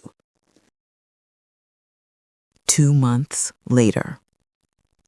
El Prat Airport, Barcelona. Rosie steps off a plane with Noah beside her, wearing his noise-canceling headphones and carrying his favorite weighted backpack. It's his first time on an airplane, his first time out of the United States, and he's doing remarkably well, all things considered. Here's what's happened in those 2 months. The Crestview executives were formally indicted. Trial is set for next spring. Rosie testified before a grand jury. Her testimony was described by prosecutors as instrumental and extraordinarily detailed. Logan was reinstated as CEO after the board held an emergency session and Richard Voss personally apologized. And Rosie was promoted, not to senior translator, to Director of International Relations. Director of International Relations means she's not just translating anymore. She's negotiating contracts, building supplier relationships, representing Griffin Imports at industry conferences. She's doing exactly what she used to do at Crestview, but this time, she's valued for it. This time, people listen. And this time, she's bringing Noah with her. They're in Barcelona for the European Artisan Trade Conference. 3 days of meetings with suppliers, distributors, and producers from across Spain, France, Italy, and Portugal. Griffin Imports is expanding their European partnerships, and Rosie is leading the negotiations in Spanish, in Catalan, in French when needed. She's exactly where she's supposed to be. And Noah is meeting people who understand that he communicates differently, that he needs breaks, that his headphones aren't rude, they're necessary. And instead of treating him like a problem, the suppliers Rosie meets with treat him like part of the team. On the second day of the conference, Rosie is scheduled to deliver a keynote, not about translation or contracts, but about ethical supply chains and second chances, about what it means to build business relationships based on trust and integrity, about why companies should value people, not just profit. The room holds about 300 people. Rosie stands at the podium with notes she prepared but doesn't really need, because she's not giving a speech. She's telling her story. Rosie begins her speech. 5 years ago, I reported a crime and lost everything. My career, my income, my sense of who I was in the world. I tell you this not because I want your pity, but because I want you to understand something. The people you do business with, the people you employ, the people you negotiate with, they're more than their job titles. They're whole human beings with histories and struggles and courage you might never see if you don't look closely. I spent 5 years invisible, working jobs where people look through me, not at me. And I learned something important. Invisibility is a choice that powerful people make. They choose not to see the cleaner, the warehouse worker, the person serving their coffee. But visibility is a choice too. And when someone in power chooses to see you, really see you, it changes everything. I work for Griffin Imports because the CEO chose to see me, not as a problem to solve or a risk to manage, but as a person with skills and value and something to contribute. And I'm standing here today to ask all of you, who are you not seeing? What talent are you overlooking because someone doesn't have the right credentials or the right background or the right appearance? What would your business look like if you chose to see people? The room is absolutely quiet. And Logan, sitting in the third row, realizes something he's been slowly understanding for months. Rosie doesn't need him. She doesn't need him to give her opportunities, or protect her, or validate her worth. She's brilliant on her own. She always was. What she needed was someone to stop standing in her way. And maybe, just maybe, to stand beside her instead. After the keynote, Rosie is surrounded by people wanting to talk to her, suppliers wanting to work with Griffin Imports specifically because of her, other companies asking if she does consulting, conference organizers asking if she'd speak at other events, and Noah sitting in a quiet corner with his tablet, completely content. That evening, there's a reception. Rosie is exhausted, the good kind of exhausted that comes from doing work that matters. She finds Logan on the hotel terrace overlooking the Barcelona skyline. The city is lit up. Gaudi's Sagrafia Familia visible in the distance, still under construction after more than a century. A monument to patience and vision, and the idea that some things are worth taking your time to build right. Rosie sits down next to Logan without asking. They've moved past formality, past the careful professional distance. They're something else now. Partners, maybe. Friends, definitely. And possibly, if they're both brave enough, something more. You were incredible today, Logan says to Rosie. I was honest. That's different. Still incredible, Logan reaffirms. Thank you for this, for Barcelona, for Noah, for all of it. Rosie replied, part grateful, part trying to steer away the conversation. You earned it. I just stopped getting in the way. You did more than that, Logan. You risked your job. And I'd do it again. And this is where Logan says something he's been needing to say for months. Something that's been building since that kiss in the parking garage. Since the board meeting where he chose her over their approval. since he watched her take control of her own story and turn vindication into power. Logan sighs and speaks. I want to apologize. For what? For the kiss. For crossing that line, for thinking I was helping you when I was really just trying to make myself feel good about being the guy who saw you when nobody else did. Logan continues talking.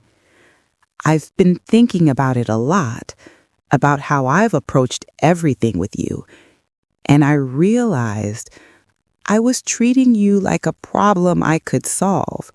Like if I just gave you the right opportunities, made the right gestures, protected you the right way, it would make up for the fact that I didn't see you for 7 months. But you're not a problem. You never were. You did help me, Logan, Rosie responds, not because you're a hero, but because you chose to see me. And then you chose to keep seeing me, even when it was complicated. That matters.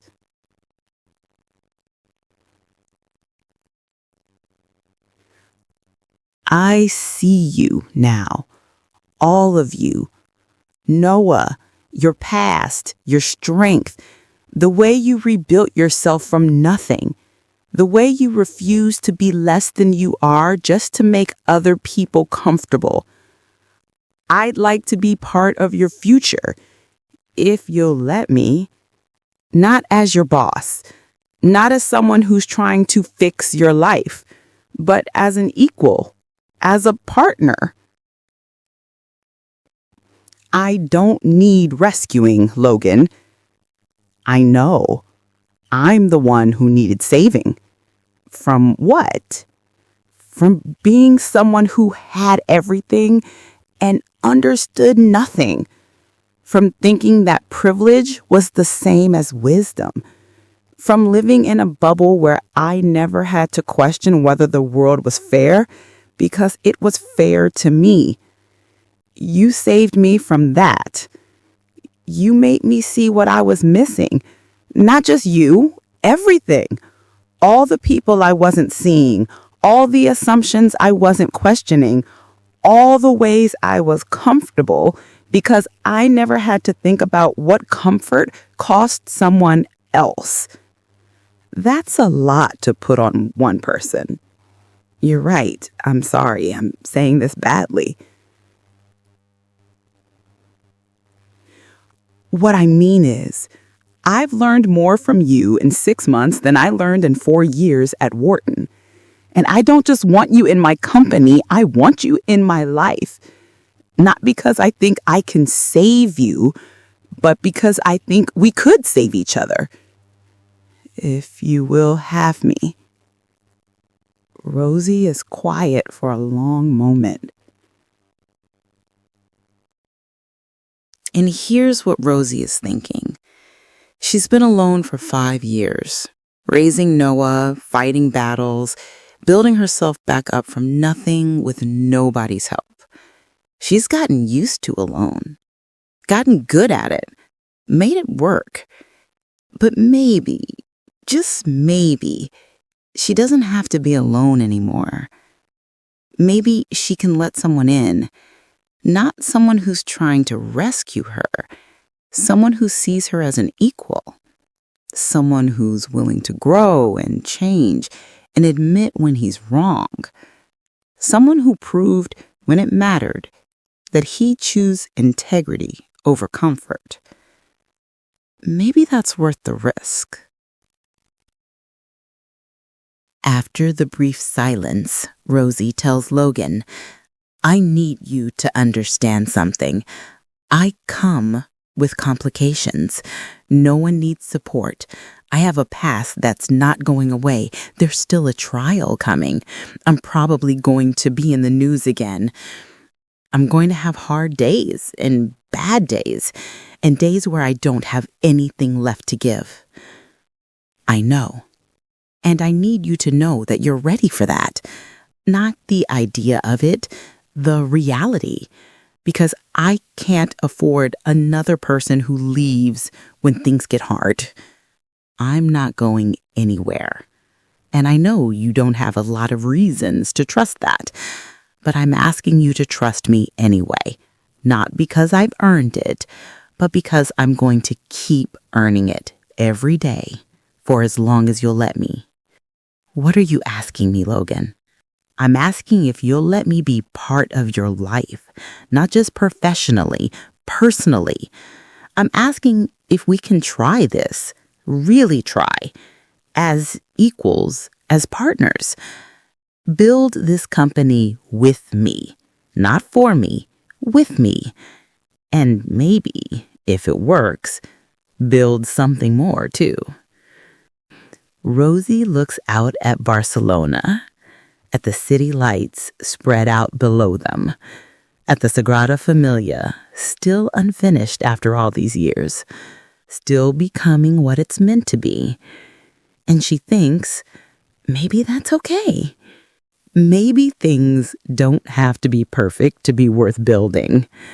Maybe you can start with the foundation and trust that the rest will come. Okay, we can try. But Logan, I need you to know I'm going to be difficult. I'm going to question things. I'm going to push back when I disagree. I'm going to need space and time and patience. Good. I don't want easy. I want real. And Noah comes first, always. If you can't handle that, Noah comes first. I understand. And I want to know him, really know him, not as an obligation, but because he's part of you. And there it is.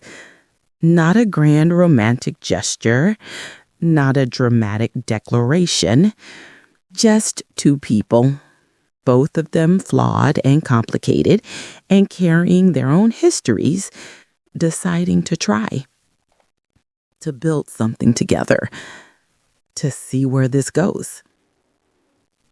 Can I kiss you? And this time, I'm actually asking. Yes, you can kiss me. And he does.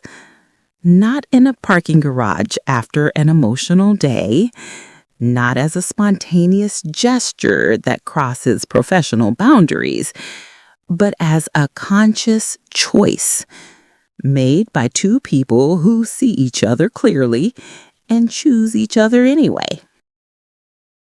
That night, Rosie calls Noah's babysitter to check in. Noah's fine. He had a good day. He wants to know if they're really going to see Park Well tomorrow, like Rosie promised. Yes, they're really going. After she hangs up, Logan asks about the call. And Rosie tells him about Noah's day, about his routines, about what he loves and what he struggles with. And Logan listens. Really listens. Not like he's tolerating it, like he actually wants to know. This is what partnership actually looks like. Not sweeping gestures, not dramatic rescues, just showing up, paying attention, choosing each other over and over in small ways that add up to something big.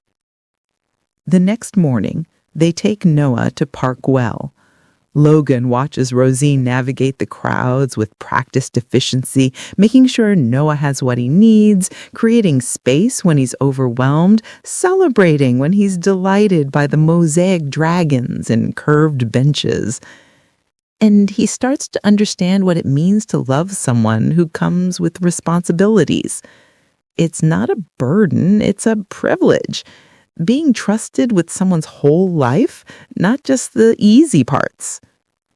On their last day in Barcelona, Rosie negotiates a contract with a Catalan textile producer that will bring Griffin Imports an estimated $2.3 million in revenue over the next 3 years.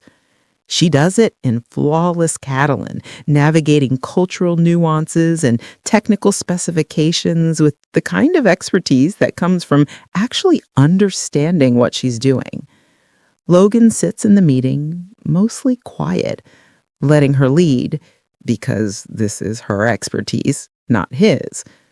And afterward, when the supplier asks who's in charge of the partnership, Logan doesn't hesitate. She is. I'm just here to support her. And the supplier smiles and says something in Catalan to Rosie. Later, Logan asks what he said. Rosie translates. He said you're smarter than most men because you know when to follow instead of lead. Logan laughs and thinks, yeah, I'm learning. They fly back to Chicago on a Sunday. Noah falls asleep on the plane with his head on Rosie's shoulder. Logan works on his laptop, reviewing contracts and planning the next quarter. And Rosie looks out the window at the clouds below and thinks, this is what redemption actually looks like. Not erasing the past, not pretending the hard things didn't happen, but building something new anyway. Taking everything you learned from being broken and using it to build something stronger. When they land at O'Hare, Logan offers to drive Rosie and Noah home. She accepts, not because he needs him to, but because she wants him to. There's a difference, and that difference matters. On the drive from the airport to Rogers Park, Noah wakes up and asks Logan a question. Are you my mom's boyfriend? Noah asks, hesitant and careful. Logan glances at Rosie, who's trying not to smile. Would that be okay with you? I guess so. Are you going to be around a lot? I'd like to be, if that's okay. Do you like dinosaurs? I don't know much about them, but I'd like to learn. Okay, I can teach you. And just like that, they're a family. Not perfect, not without complications, but real. 3 weeks later, the Griffin Imports Board meets again. This time, there's no talk of firing anyone. This time, they're reviewing a proposal from Logan and Rosie, a new program called Second Shift. Paid internships for immigrant professionals working below their skill level. Partnerships with credential evaluation services, tuition reimbursement for certification programs. It's everything Rosie wished existed when she was desperate and invisible. And now she's building it. This is going to cost money, says Richard. It's going to cost about $400,000 in the first year, and it's going to bring in talent we couldn't access otherwise. Rosie is proof that the talent is there. We're just not looking for it. I think it's brilliant, commends Patricia, and the PR value alone is worth the investment. Eleanor Hartwick is on board, too. I vote yes, let's do it. The program passes unanimously, and Rosie sits in that boardroom, the same boardroom where 3 months ago these people voted to fire her. And she realizes she's not just surviving anymore. She's building something that matters.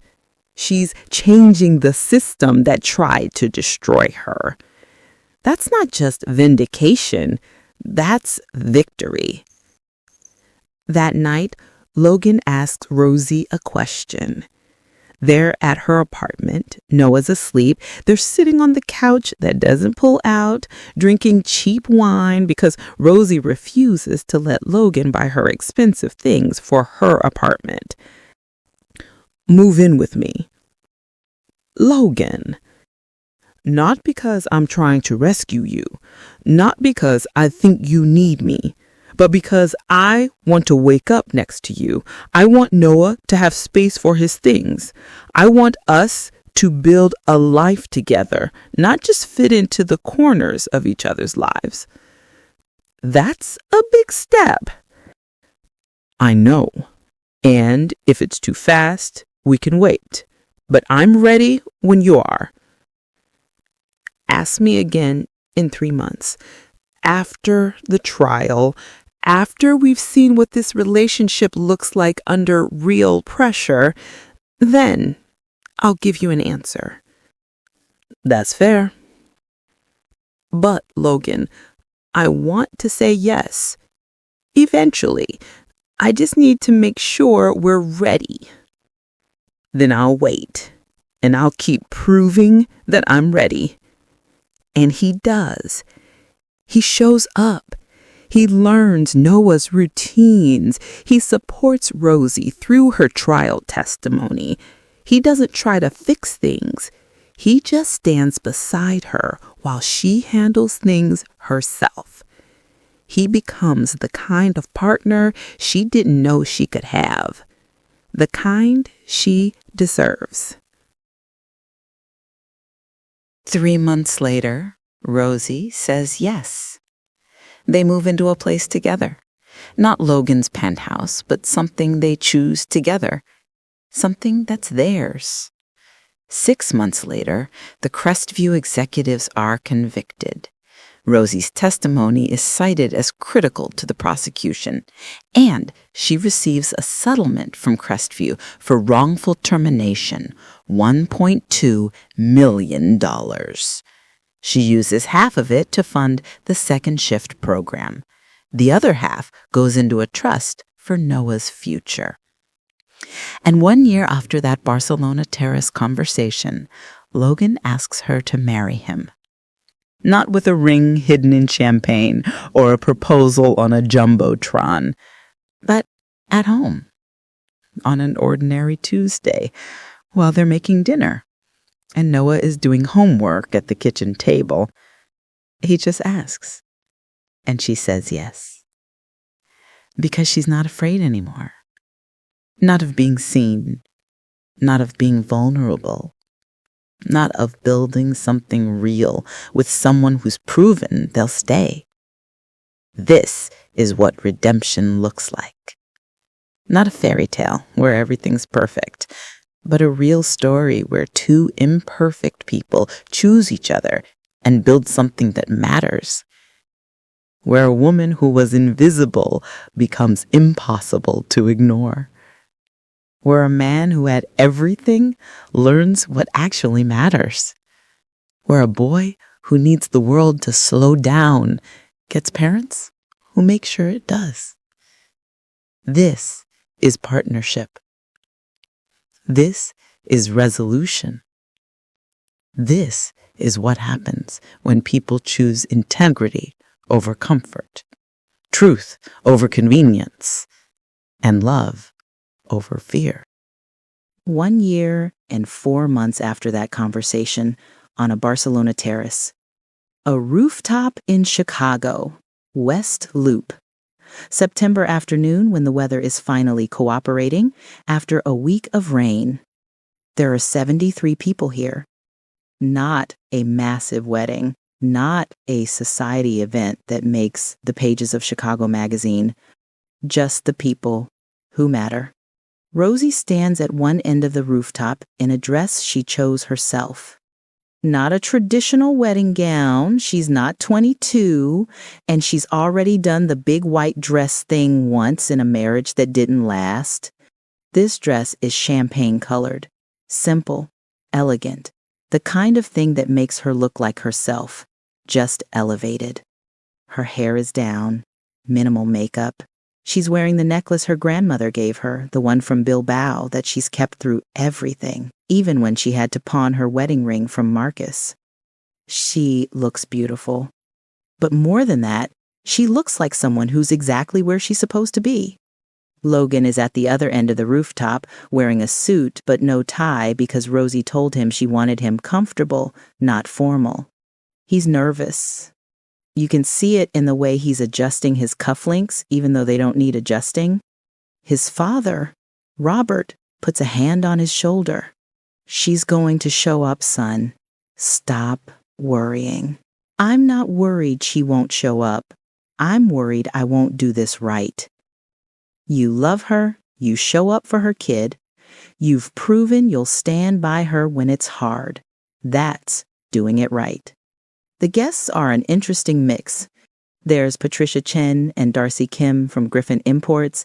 Richard Voss is here too. He and Logan have made their peace, and he actually sent Rosie a personal apology letter 3 months ago. Elena from the Panaderia in Rogers Park is in the front row, crying before the ceremonies even started.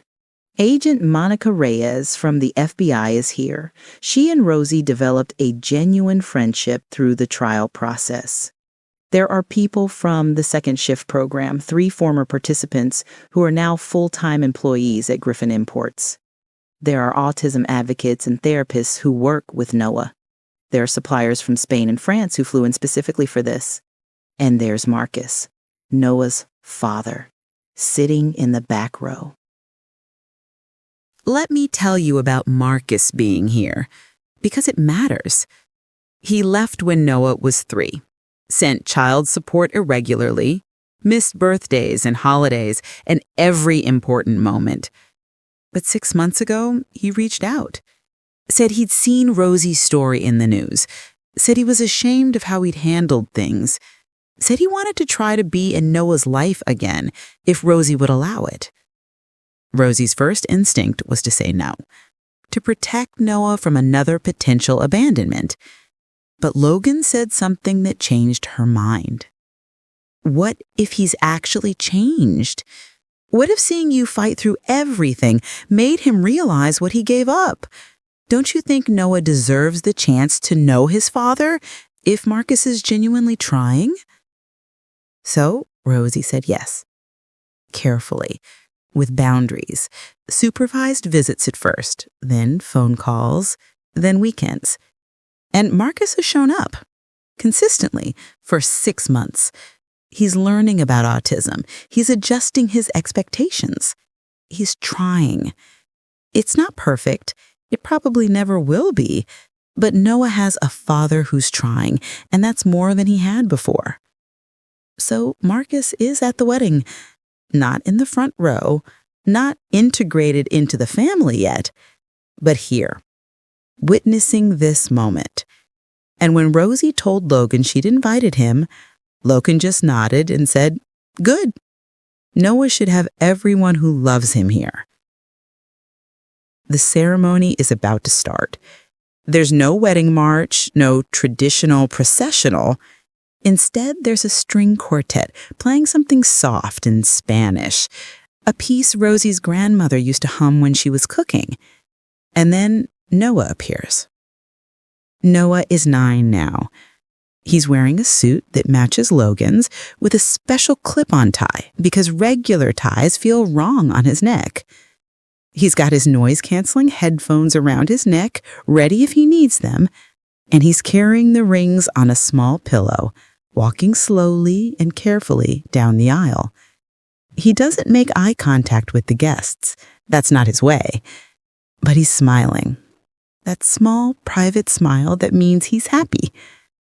When he gets to the front, he hands the rings to Logan and then goes to stand next to his mom.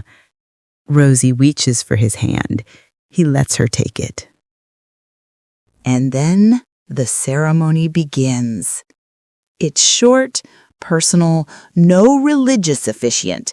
They asked Patricia Chen to get ordained online and perform the ceremony because she's been part of this story from the beginning. Patricia talks about how she watched Rosie and Logan's relationship develop, how it started with professional respect and grew into something neither of them expected, how they taught each other what partnership actually means. Patricia: I've seen a lot of workplace relationships. Most of them don't work because there's a power imbalance that never really goes away. But what I've watched with Logan and Rosie is different. Logan didn't just offer Rosie a job. He examined his own privilege and changed how he saw the world.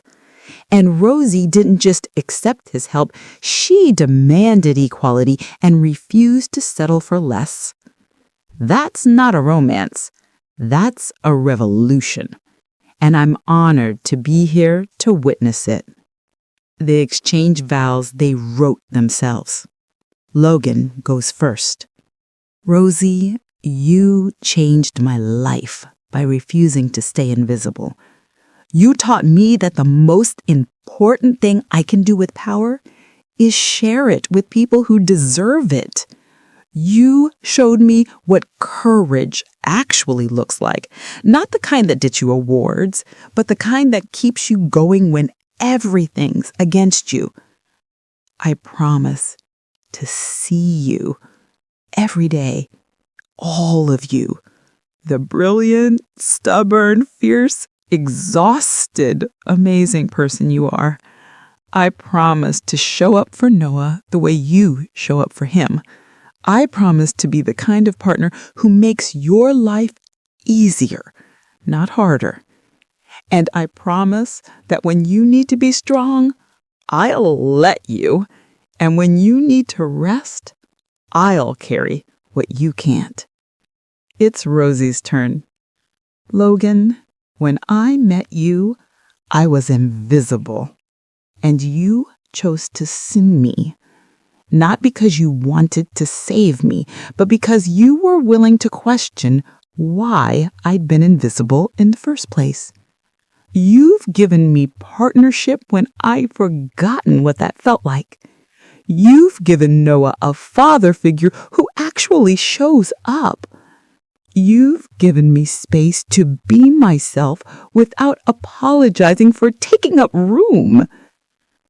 I promise to build this life with you, not for you. I promise to challenge you when you're wrong and support you when you're right. I promise to never make myself smaller, just to make things easier. And I promise that we'll figure out the hard parts together, because that's what partnership is. Not avoiding the difficult things, but facing them as a team. They exchange rings. Patricia pronounces them married. Logan kisses Rosie like he's been waiting his whole life for this moment. Which, in a way, he has. And Noah, standing next to them, puts on his headphones because the applause is getting loud. But he's still smiling. The reception is on the same rooftop. String lights, small tables, food from Elena's Panaderia and 3 other restaurants owned by immigrants who are part of the Second Shift network. There's no fancy wedding cake. Instead, there's tres leches cake and conchas and cannoli and baklava. A celebration of all the culturists that make up this community they've built. During the reception, Darcy gives a toast. I've known Rosie for 1.5 years. When she started at Griffin Imports, I warned her that Simone would make her life difficult. And you know what Rosie said? I've survived worse. And she had. We just didn't know it yet.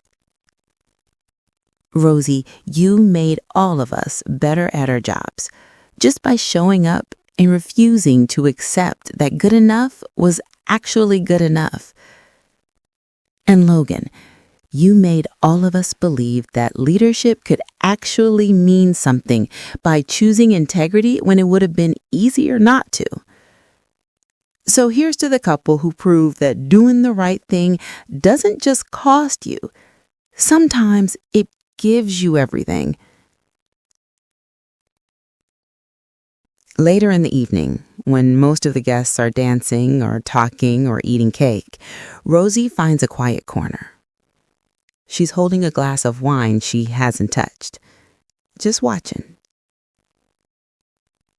Logan finds her. You okay? I'm perfect. I'm just taking it in. A year and a half ago, I was cleaning office buildings at night, and now I'm here, married to you, Director of International Relations, building programs that actually help people. It feels impossible. It's not impossible. It's what you earned. No, what I earned was getting fired and blacklisted. This is what happened when someone finally gave me a chance. I didn't give you a chance.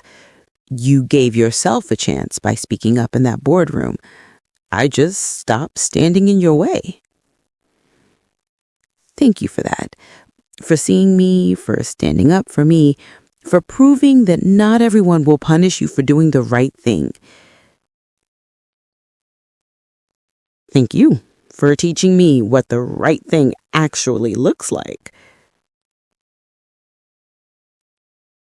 And across the rooftop, Noah's showing Agent Reyes his favorite dinosaur facts. She's listening with genuine interest, asking questions, treating him like his knowledge matters, which it does. Rosie watches them and thinks, this is what it looks like when people choose to see each other. When they choose kindness over convenience. When they choose to make space instead of demanding that everyone fit into the space that already exists. This is what redemption looks like. Not perfect, but real. 3 months before the wedding, the Crestview International Solutions trial concluded. Let me tell you how it ended, because justice matters. 3 executives were on trial. Derek Pritchard, Rosie's former supervisor, the first person she reported the fraud to. Thomas Kensington, VP of Operations, who ran the shell company scheme. And Leonard Voss, CFO, who signed off on the fraudulent payments. The charges: money laundering, wire fraud, conspiracy, and racketeering. $47 million funneled through shell companies in Algeria and the Cayman Islands. Rosie testified for 6 hours over 2 days. The defense attorneys tried to discredit her. They brought up her termination, suggested she was a disgruntled employee making false accusations. They pointed out that the FBI investigation had gone dormant for 5 years, asked why, if her accusations were legitimate, it took so long for charges to be filed. They tried to make her look unreliable, vindictive, someone with an axe to grind. But Rosie didn't fall apart. She didn't get emotional or defensive. She just presented the facts. The invoices, the shipping manifests, the emails, the pattern of payments that couldn't be explained by legitimate business operations. And when the defense attorney asked her, "Miss Monroe, isn't it true that you were fired for performance issues?" She looked him in the eye and said, "I was fired 3 weeks after I reported a crime to the FBI. You can call that whatever you want. I call it retaliation."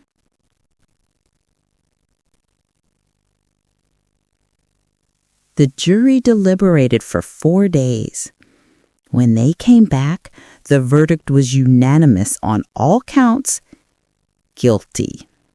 All 3 defendants, all charges. Derek Pritchard got 8 years in federal prison. Thomas Kensington got 12 years, and Leonard Voss got 15 years. Combined restitution, $89 million. Not just the $47 million they stole, but penalties and damages on top of it. After the verdict, the prosecutor, a woman named Sarah Chen, who'd spent 2 years building this case, held a press conference. And she said something that Rosie will never forget. This case would not have been possible without the courage of Rosario Delgado Monroe, Prosecutor Chen began. She reported a crime when it would have been easier to look away. She cooperated with investigators when it would have been safer to stay silent. And she testified in court knowing that her credibility would be attacked. Miss Monroe's testimony was the linchpin of this prosecution. Her evidence was meticulous. Her integrity was unshakable. And because of her, 3 people who thought they were above the law are going to prison. We need more whistleblowers like Rosario Monroe, and we need to do better at protecting them. That night, Rosie sat in her apartment, the new apartment she shares with Logan and Noah, the one with enough space for everyone. And she let herself cry. Not because she was sad, but because it was finally over. 5 years of carrying the weight of being right and being punished for it.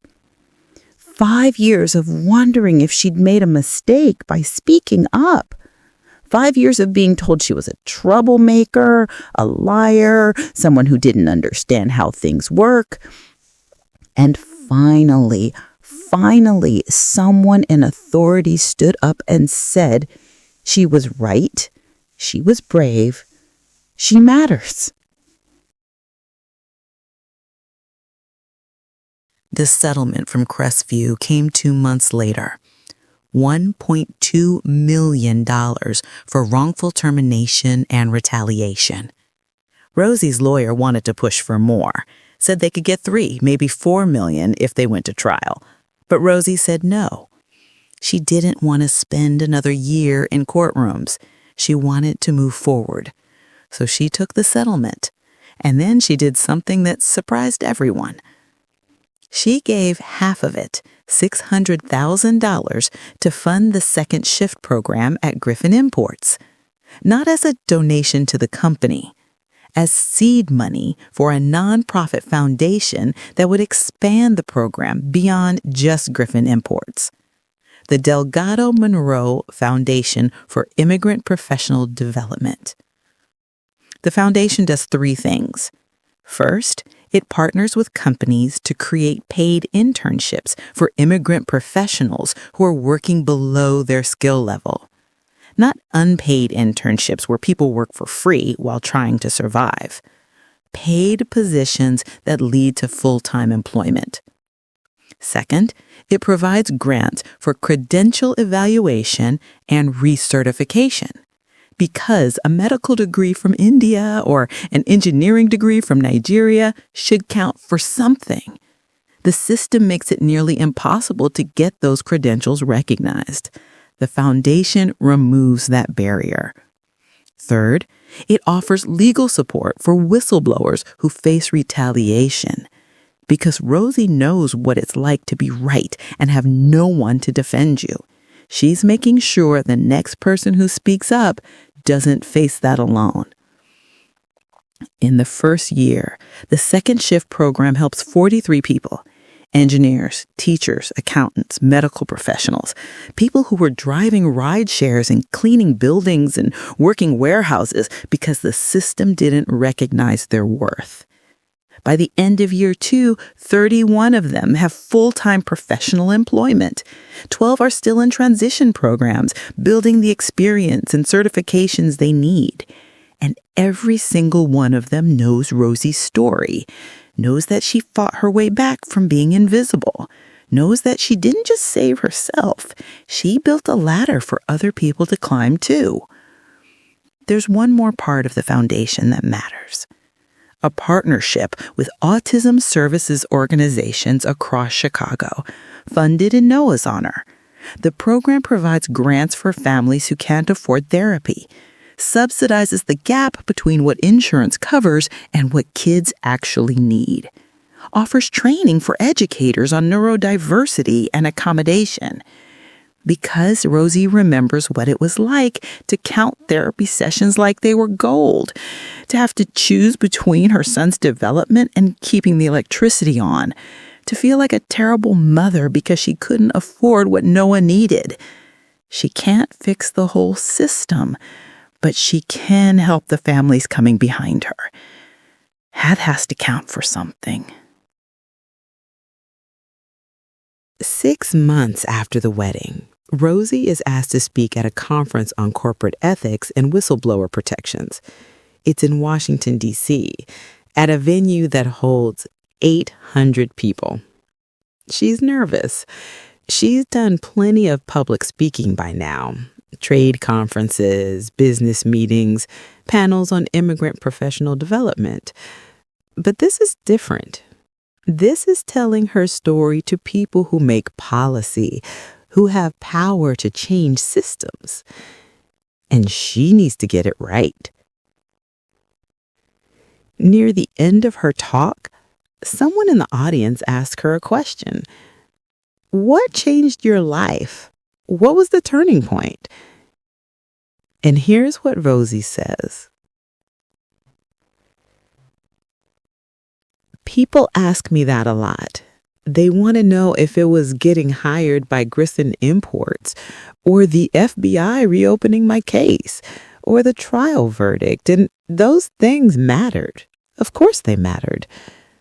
But the real turning point was when I decided that being invisible was worse than being seen, even if being seen meant being vulnerable, even if it meant risking everything I'd carefully built. Because here's the truth. Invisibility feels safe. When no one's looking at you, no one can hurt you. No one can judge you. No one can use your words against you. But invisibility also means no one can help you. No one can see your skills. No one can give you opportunities. You're safe, but you're also stuck. I spent 5 years invisible, and it kept me alive, but it was killing me. Slowly, every day I went to work at a job that didn't use my brain, I died a little. Every time someone looked through me instead of at me, I disappeared a little more. So when I spoke up in that boardroom, when I translated that Basque document and made myself visible, I wasn't being brave. I was being desperate. Desperate to be seen. Desperate to matter. Desperate to use the skills I'd spent years developing instead of pretending they didn't exist. And yes, being visible came with risks. My past came back. My name was in the news. I had to testify in federal court and have defense attorneys try to destroy my credibility. But you know what? I'd rather face all of that as a visible person than spend another day being invisible. Because being seen, really seen, by people who value you, that's worth the risk. The audience gives her a standing ovation. But more than that, afterward, dozens of people come up to talk to her. Other whistleblowers, other immigrants working below their skill level, other people who've made themselves invisible just to survive. And they all say some version of the same thing. Thank you for telling your story. I thought I was the only one. That's when Rosie realizes her story isn't just hers. It belongs to everyone who's ever been erased, everyone who's ever been punished for doing the right thing, everyone who's ever had to choose between integrity and survival. Her story is their story, and by telling it, she's giving them permission to tell theirs. Let me tell you where everyone is now, 2 years after Rosie walked into that boardroom and changed her life. Noah's 11. He's thriving in a school that actually understands neurodiversity. He's getting the therapy he needs, speech therapy twice a week, occupational therapy once a week, social skills groups that actually help instead of trying to force him to be someone he's not. He has friends, 2 of them, kids who like dinosaurs as much as he does. He calls Logan Dad now, not because anyone forced it, because he wanted to. And Marcus is still in his life too, not as much as Logan, but consistently. Noah has 2 fathers who show up. After years of having none, that feels like a miracle. Logan is still CEO of Griffin Imports. The company's revenue has grown by 18% since Rosie joined. Not because of one person, but because they built a culture that actually values integrity. They've been named one of Chicago's best places to work 3 years running. And Logan credits Rosie in every interview, every award acceptance, every board meeting. Not because he's trying to be a good husband, because it's true. She made him better. She made the company better. And he's not afraid to say it. Rosie is now Vice President of International Relations. She oversees partnerships across Europe, Latin America, and North Africa. She's built relationships with suppliers in 8 countries. She's fluent in 6 languages now, added Italian and Portuguese to her repertoire. And she's on the board of 3 nonprofit organizations focused on immigrant rights and whistleblower protections. She's not just surviving anymore. She's thriving. And she's bringing other people with her. The Second Shift program has expanded to 12 companies across Chicago. It's helped over 200 people in 2 years. There are engineers working as engineers again, teachers teaching, doctors in medical research, accountants doing actual accounting instead of inventory work. And every single one of them knows that someone saw their potential when the system didn't. That matters more than you can measure. Now let me tell you something you need to hear. This is a story we created. Rosie and Logan and Noah, they're characters. But the struggles, those are real. An estimated 2 million immigrants in the U.S. work in jobs below their skill level. 2 million people. Engineers driving Ubers. Doctors working as medical assistants. Teachers cleaning the very schools they could be educating in. Not because they're not qualified, because the system doesn't recognize their qualifications, because credential evaluation costs thousands of dollars, because licensing boards require degrees from specific institutions, because employers won't take a chance on someone with foreign experience. 2 million people. Each one of them is someone's Rosie. Whistleblowers face an average of 17 months of unemployment after retaliation. 17 months. Over a year of trying to find work after you did the right thing. Because once you're labeled a troublemaker, companies won't touch you. Because industries are smaller than you think and word spreads. Because doing the right thing costs you everything. And the system that's supposed to protect you mostly doesn't. 17 months of wondering if you made a mistake, if you should have just stayed quiet, if integrity is really worth losing your livelihood. 78% of autistic children don't receive the therapeutic services they need. 78%. That's not a small gap in services. That's a systemic failure. Insurance that covers 12 sessions when kids need 48. Waiting lists that are 6 months long. Therapy that costs more than rent. Parents who have to choose between their child's development and keeping food on the table. 78% of families making impossible choices because we've decided that supporting neurodivergent children is optional instead of essential. These aren't just numbers. These are people. Real people living the struggles we just spent an hour telling you about. And I want you to think about something. How many brilliant people are you not seeing because you've decided they don't fit the pattern you're looking for?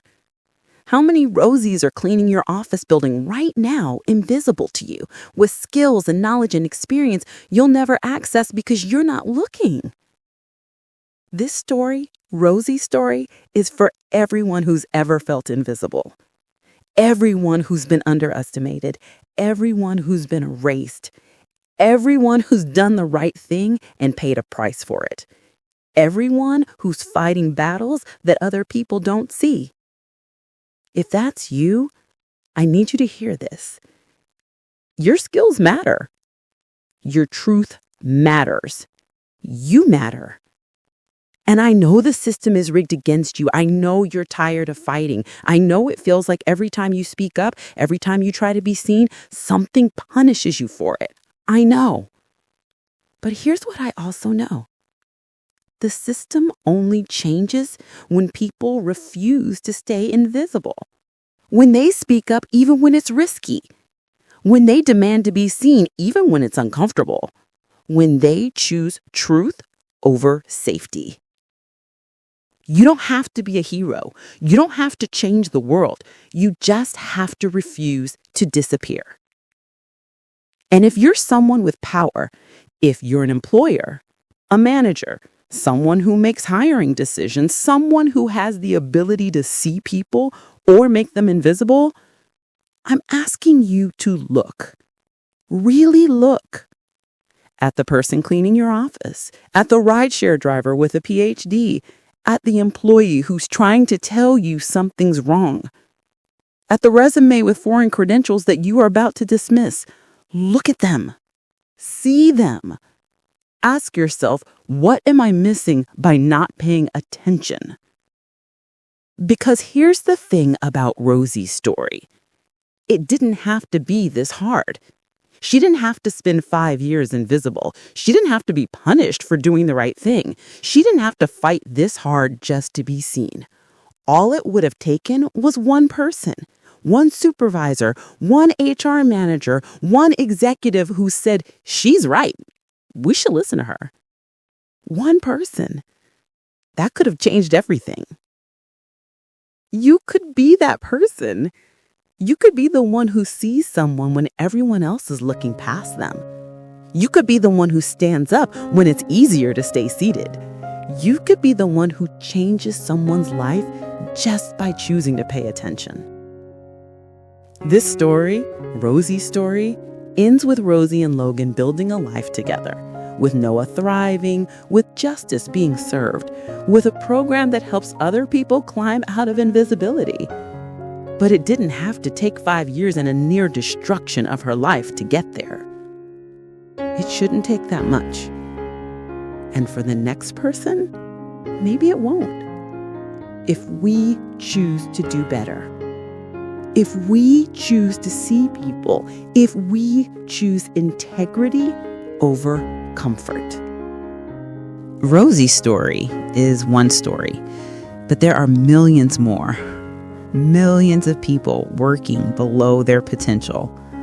Millions of people punished for telling truth. Millions of families fighting for basic services their children need.